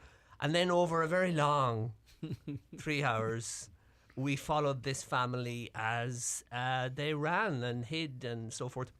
The Guardian, a lady, Lucy, I can't remember her last name, who I follow on Twitter, I should remember her last name. Her review was being shared a lot on Twitter as she said, if you like corridors, mobile phones, and whispered conversations, then the BBC have got the show for you. I mean, there's someone going, yes, yes, and yes. Yes, yeah, ticking those boxes. I thought the first episode where you had the attack was okay. I mean, I didn't like the people. I described it in my blog as EastEnders meets Die Hard, where you have a Dear bunch God. of people that you do not like being shot at and running and hiding. These people, there's like a marital affair thing, you know. Of course. And that's what they spent the first episode establishing, of yeah, course, the big first time, 20 yeah. minutes. Yeah, and there's text messages going back and forward, and then there's the shock reveal. And in the middle of the crisis, when gunfire is happening, the husband of one of the characters picks up her mobile phone and is able to see, and he's more focused on the messages he's seeing than the gunfire outside, which is killing his children and so forth. And that kind of lost me a lot. I thought the first episode was kind of almost gratuitous and manipulative in the fact that it did accurately capture the terror of what if you go on holiday and you get caught in something like this. And there was an incident a few years ago where people were caught in a similar incident. Episode 2 dropped the bar a lot by focusing, I thought, on these people that were doing the attack, and they had very ordinary, boring motivations, and it was just nothing happened in that second episode. Yeah. But the third episode, and again, no spoilers here, but the third episode is largely set back home in England. The whole thing is over. And it was horrendous. It was just self-important. I didn't just, a lot of... Do you think a lot of it ended up in the editing floor? Do you think Not enough of it ended up on the editing floor. About 2.5 hours. I felt like I know what it's like to be held hostage for 3 days in that hotel. Do you think it's possible, though, that this is just the best, they chopped it to pieces and the best they could put out, and that's why you have this sort of That's a very good point. I honestly think it's the first TV show from this particular writer, Louise Donaghy, who is an author of 9 novels. I have a feeling the problem is with the writing. I had problems with the structure. I think it's more in terms of how the story is told. I think front-loading the attack and then spending the climactic third hour with people just feeling sad back in England is not the way to tell this story. And I also didn't like the protagonist at all. I did not like the heroine. She accomplished nothing. There were a couple of crisis moments, only 2 of them in the whole thing. And on both cases, she did nothing. And the point of it was that it was so traumatic. All right, but I think we need to be invested in a protagonist. The Independent said this mass shooting drama is a tasteless, idiotic dud. The Guardian one is the best if you can get your hands on that. Well, I'm just going through. Yeah, you're going through the Irish Times. The BBC should stick to nature docs and leave action thrillers to somebody else, and so on and so forth. Cross 5 years forced to switch off after just minutes. Yeah. It's not good. Critics didn't embrace it. No. Critics didn't embrace it. And if you're on Twitter, the Twitter reactions were hilarious. And at the same time, that's what the people are looking at. They're looking at Twitter. But BBC will look at their streaming numbers as well, you see. Yeah, So it'll be interesting. I mean, at the end of the day, yes, did it retain an audience? They'll look at the numbers for streaming and the ratings. It was on every night at 9. If the third episode was as good as the first episode, if people stayed with it, this lady will get another commission. You have to have someone to root for in a show. And I know we shouldn't really need to be spoon-fed that. But you have to have, I think that's a basic I just think you have to have structure. some emotional connection. Be it a loathing or a love. You know what I mean? It doesn't necessarily mean that you have to think they're amazing, but even if you're just like a minute until she gets killed. Yes. But there was that other one where the Northern Irish actor, I think there's only one, Nesbitt, is Jimmy Nesbitt. Where their child, him and his partner's child, was abducted. Yeah, a few years ago. Yeah, I know the show. Yeah. There was just no one in that you just didn't. You ground through it to find out what would happen, but you didn't care for redemption or resolution. Showing that actually on drama. Yeah, I felt the same about this. I didn't. It was dead without it because I had nothing to hang my emotional coat on. There was no hook. Yeah, and I didn't feel invested in this lead character's emotional journey. I didn't like any of her friends, didn't care about her husband or the guy she fancied. And like, there's nobody, I stuck with it. If it had been 6 episodes, I would have bailed. But it was 3. And I had watched 2 back to back the first night, so I was like, man, it's only another hour of torture. All right, well, that's that one out the window. Amazing. Crossfire in the BBC. Did you watch it? 086 Did you 60 like it? 25,000. That goes without saying. Sure, we said it anyway. Right. Young Wallander. Ooh. Oh, yeah, on Netflix. I honestly thought I had watched this before, and then I realised I'd watched old Wallander. You'd Wallander. already reviewed it before, but anyway. No, I haven't actually, because I was like, oh, wow. Did you tell me this was good? I did mention it to you before, and I lied. I hadn't seen it. Because I went back and I thought. Anyways, I got very confused. But not a shocking or a new state for me. So not a shocking or a new state for me. But here we go. I think if anybody has ever watched Wallander, it's Kenneth Branagh that does it. It's very slow, very Nordic. You know, a lot of kind of cold scenes, barren sort of landscape, that kind of thing, as he's driving everywhere. But I have to say the murders and the mystery is usually quite good in it, and it kind of keeps you going with it as to what's going on. And they do touch on some political stuff in it. It's very Branagh, you know, that kind of like a paste. He likes to keep things kind of slow and paced.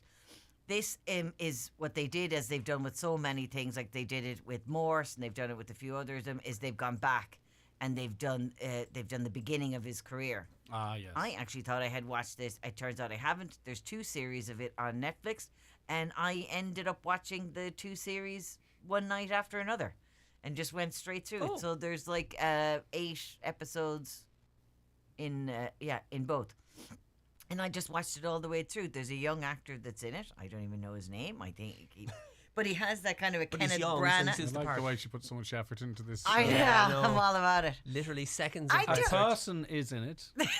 There's loads of persons in it. Okay. He's not. I wouldn't be able to pronounce his name anyways because he's not English. But there is lots of different English and Irish actors that could pop up in it. But Is it made by? Is it British made? It is British made. Right, yeah. okay. But there's loads of different Irish actors pop up in it. I can never think of his name. The guy that was in Bachelor's Walk. You know, the actor, Simon. the comedian. Is it? Yeah. He's in it. He's very good. There's They're lots of French different sounding names, so leave that one to one side as well. Yeah. There's a lot of letters in that name. So we won't bother with that one. I can't be remembering things. This I is have a lot on intriguing. my mind. Is there any plans to do even younger Wallander when he was in national school? Because I really would like to see that show. This is actually really good I because wouldn't it's give, interesting I wouldn't to give see. them any ideas at all. No, but I actually like the starting thing. I mean, Endeavour has done really well, which is it's the a Morse. perfect way to keep a character that people like. You go back to the beginning. I think absolutely. it makes an awful lot of sense. If people have a thing 'Cause for you it, open and up a also whole if new they world stay of true to stories, it, you can. And they I have to say the guy that they have, who, as I said, is, as far as I'm aware, not an English actor, and he is very. You could totally see him got to grow up and be Kenneth Branagh. He has that sort of the same sort of pace in his speech, and he has everything in it. So when you're watching it, and there's also a lot of secondary characters that are popping up in it. That if you have watched the 4 seasons of Wallander when it came out, you would recognise them as their So start what are you giving as it well. out of 10? Well, I watched it all the way through, so I would definitely give it as a detective thing a good 7 or You'd 8 have out to, of 10. wouldn't you? Yeah, I really enjoyed it. Crossfire out of 10, sorry. Oh my God. The 3. Bad Sisters out of 10? I should have Oh, asked this. I have to say I'm like a 9, 10. Yeah, it has to be above It Young re- Wallander. Yeah, it was okay. just, I can't All right. recommend it enough. All right, stay where you are. We're going to take a break, and Mickey Joe Hart's going to be joining us. Would you like to win a Hyundai Kona car? Well, that's the first prize in the St. Eunan's GA Club Development Draw, who are sponsors of this week's 9 till noon show. There's 9 other great prizes, and tickets are now available online at steunan'sgadraw.com or any club member. At Hickey Clark and Langan Insurance Brokers, they compare quotes from all the leading insurers, so you get a great price. Home, motor and van, farm, holiday home, travel and liability insurance, they quote them all. So if the worst happens, you're covered. For a competitive insurance quote today, call Hickey Clark and Langan on 9126688 or pop into their office at Ballymacool, Letterkenny. Hickey Clark and Langan General Insurances Limited, trading as Hickey Clark and Langan, is regulated by the Central Bank of Ireland. Want unbeatable value from Sky? Here's the deal. Get Sky Broadband for just €29 a month, plus Sky Q for only €10 a month. Super fast, super reliable broadband. And Sky Q with your apps and recordings. That's Sky Broadband for €29 a month, plus Sky Q for €10 a month for 12 months. Now that is unbeatable value. Go to sky.ie. Availability subject to location. Offer does not include Sky TV subscription. New Sky customers only. Setup fees, minimum term and further terms apply. For more info, see sky.ie/speeds. If you need something stored, Secure Storage in Letterkenny have over 120 internal units available. Maybe it's extra space for personal belongings or storage for your business. Secure Storage have everything from small wardrobe-sized lockers to garden shed-sized rooms, right up to garage-sized units and large commercial storage depots, all available to rent on a short or long-term basis. Whatever you need stored, big or small, Secure Storage at Kiltoy, Letterkenny have the solution. See securestorage.lk.ie. Let Joe McGee Butchers feed your family with their 5 for €20 deal. Choose from our fantastic deli range. Lasagnas, cottage pie, chicken curry and soups. Just a sample of our fine products all made in store only at Joe McGee Butchers, Letterkenny and Glencar shopping centres. Find us on Facebook and Instagram. This week at Super Value, we've got amazing offers to help you save, like Super Value Fresh Irish Round Roast, half price. Brancott Estate Sauvignon Blanc 6-pack case deal, €50. And don't forget, with Super Value's unbeatable own brand range, along with money off vouchers every week, Super Value makes saving money as easy as 1, 2, 3, go! Enjoy alcohol responsibly.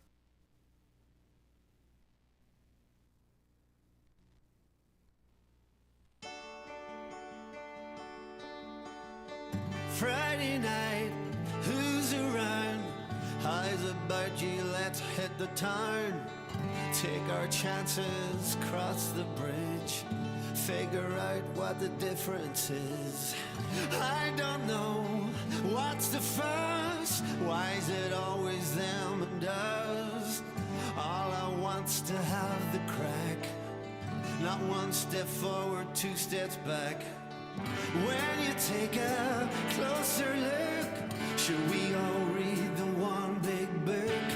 Who's to say who's right or wrong when we've been brainwashed far too long? But just be careful what you say, 'cause they might figure out today you wandered over from the far side, honey. You might need to get out of here right handy. I'm in love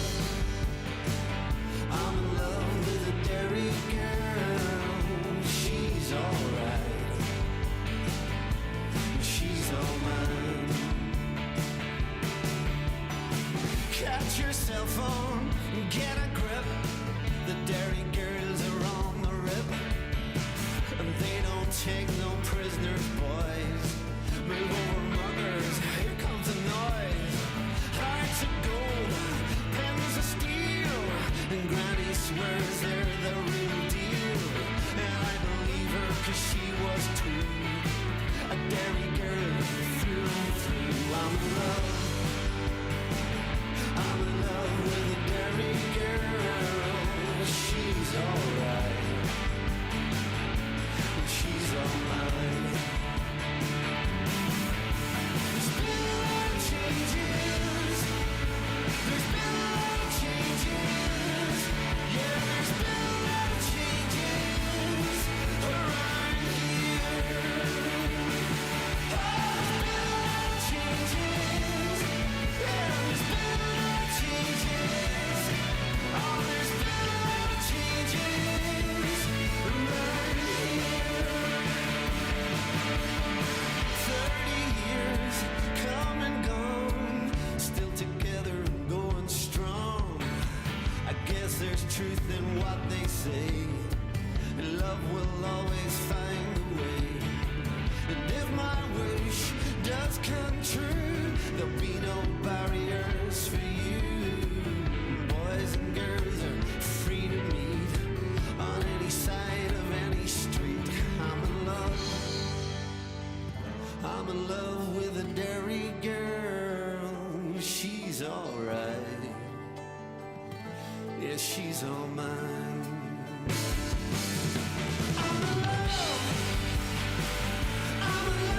Okay, that is Derry Girl. It's the brand new track from Mickey Joe Hart, and it's his first in 3 years, believe it or not, and he joins us in studio now. Well done, Mickey. Mickey Joe, love the sound of it. Thanks, great, cheers. It's a builder, isn't it? It's interestingly structured. Yes, well, I better thank Tommy McLaughlin for that in Attica Studios. So I give him the raw product, and he's a great man. He sort of ended up producing it with me, and so yeah, just down the road there. So yeah, it's just it's a nice. You know, that's just a story. It's something I think was in me. Yeah. I had to write, and It's not necessarily a new style, but it's a bit of an evolution in your style, do you think? I think it's always something that's been there. You know, doing that. It's a little nod, I think, to if I can say sort of the undertonesy kind of thing as well. That would have influenced me as a kid, and then the whole dairy thing. So there's little influences of all different things in there, and yeah, so a wee bit blatant about it, but that's fine. But it's still you. Yeah. Do you know what I mean? It's Yeah. you. So it's out now across all platforms, is it? So now on iTunes and all those places, yeah, and you Brilliant. can get it, and yeah, from today on, yeah. So apparently it's all working.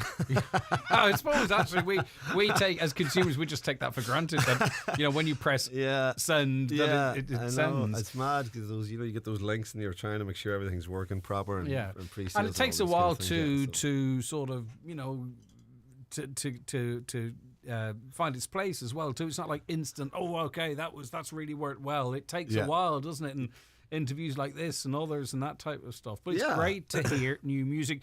The 3-year hiatus, was it to do with everything that was going on globally, that it just wasn't a good time for you to maybe put music out, or did you need the 3 years just to?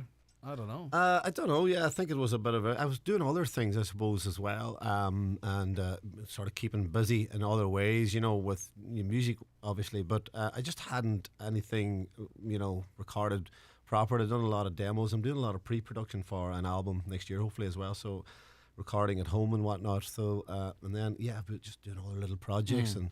So it just felt like I didn't have the the song until this came along, and then I thought, yeah, this will be a nice way to sort of. But that comes with experience. That does, to know that though, doesn't it? Because it would be easy to just, I better put something out.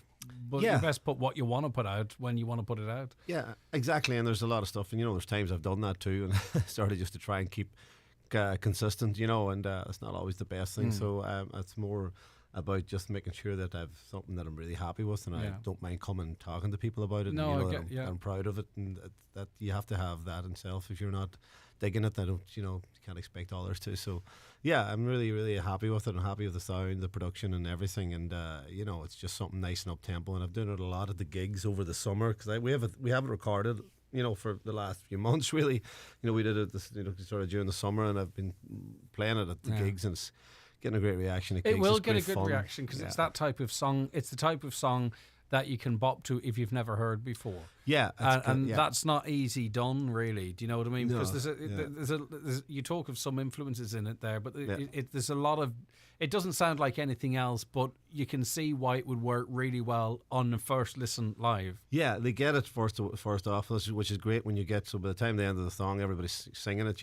That's the kind of the idea of it, and it's just a bit of fun. It's a serious, deep message, believe it or not. It's something I think that's been in there inside of me for a while. It's about a Protestant from, in my head, from the waterside marrying a Gaelic Catholic from the city side back in the time when it wasn't the done thing. It was frowned upon.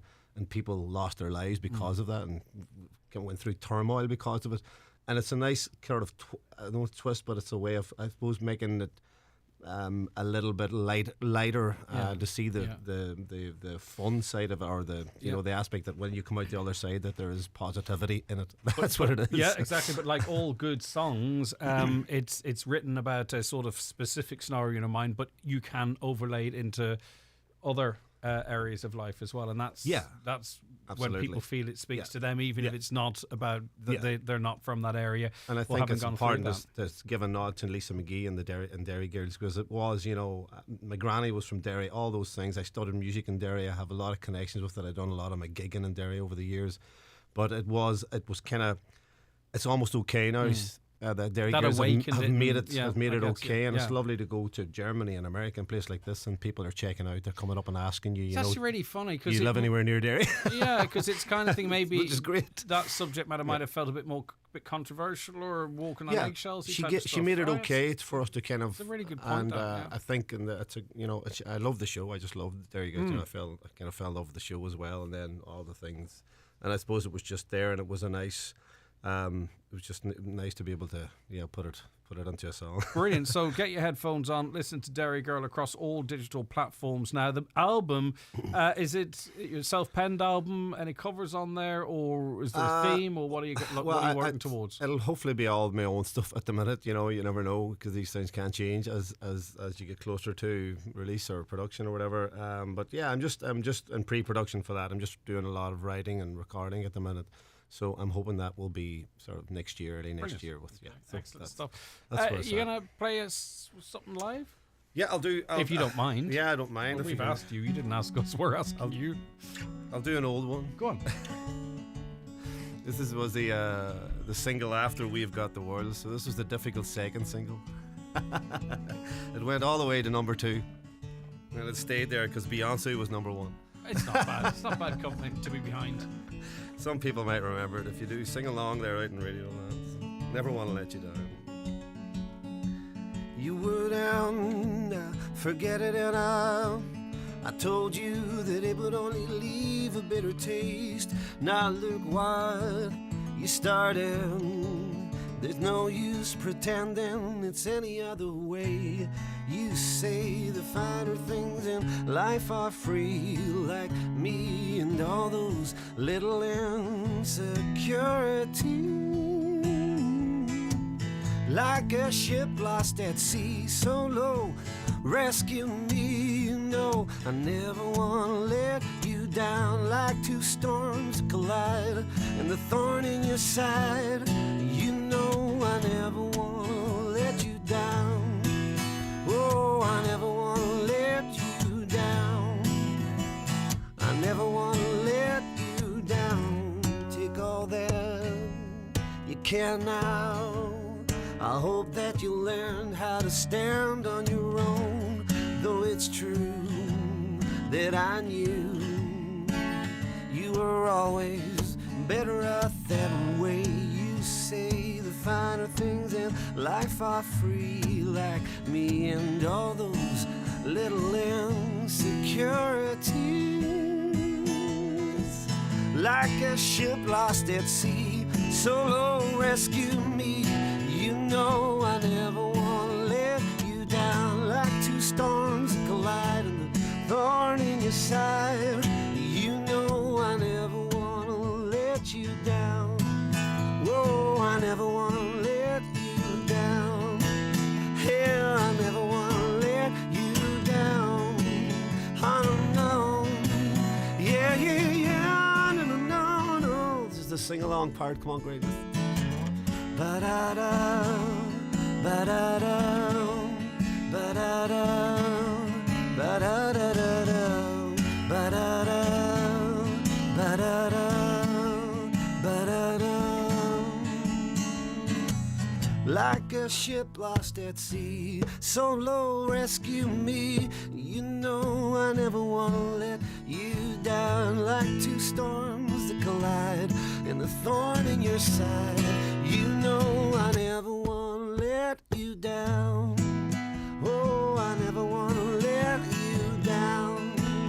Hell, I never wanna let you down. Oh no, yeah, yeah, yeah, no, no, no. I never wanna let you down.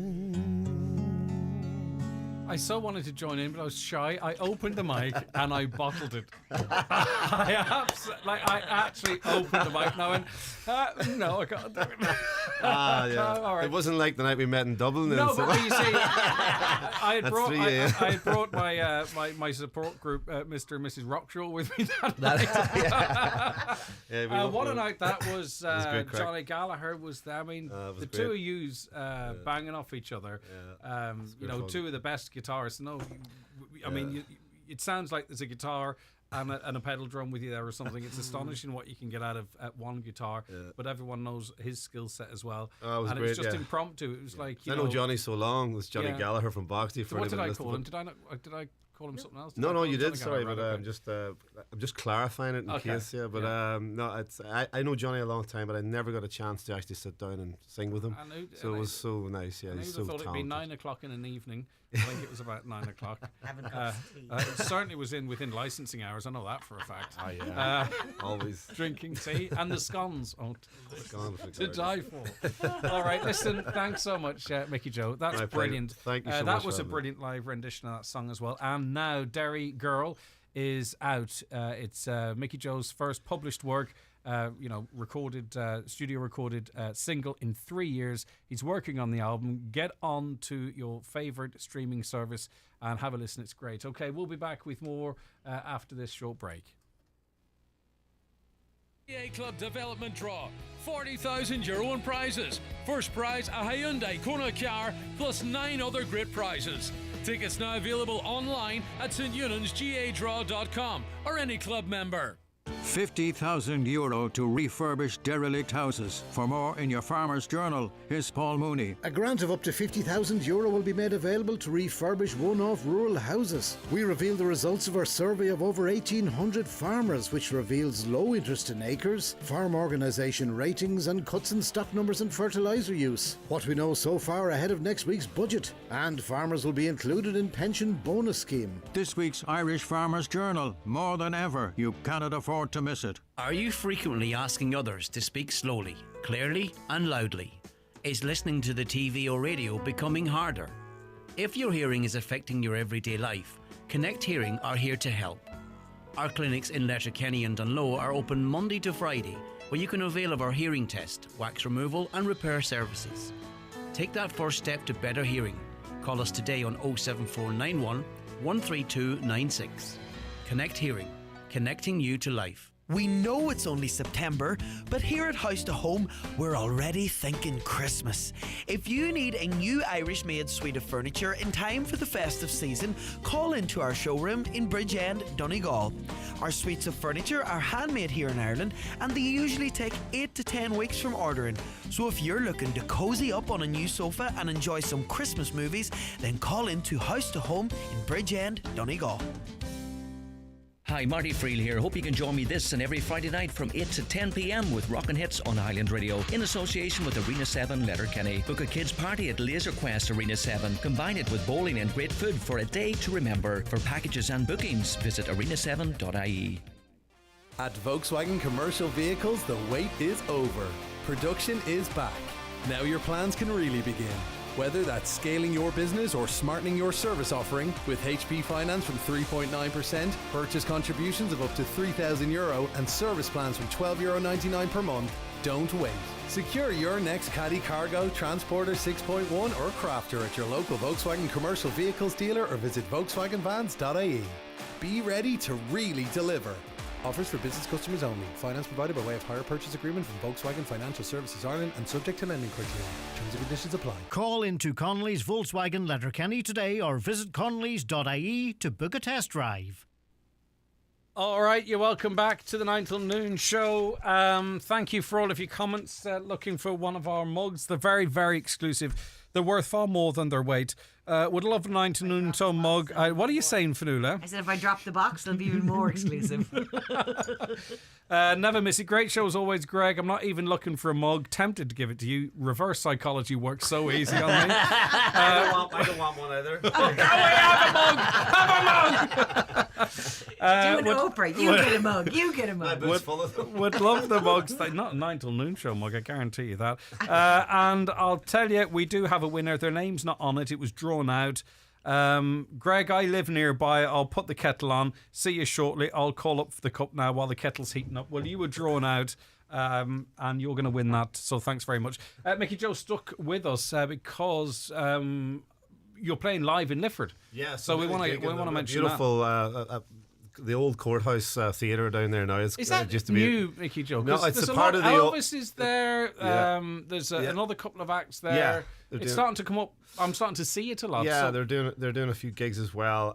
So we done it a few years ago, and pre-COVID, and it's really beautiful room. It holds about 140, 150 people, and it's really nice. Good kind acoustics. Of intimate, lovely acoustics. Excellent. Yeah, and I'm there with three of us, myself and Paul Tully. I'm kind of hosting this writers' evening, if you can. Local songwriter called Paul Tully. He's fantastic, and Duke Special, who you'll know. So okay, cool. It's going to be a lovely night. Come along. When? 27th of October. Okay, that's a Thursday not too night. far away. And tickets, is there? Tickets are available through the Old Courthouse website. Super stuff. Thank you so much, Fanula and Michael. Thank you. Thank you. Really appreciate your time. Stay tuned. John Breston's on his way.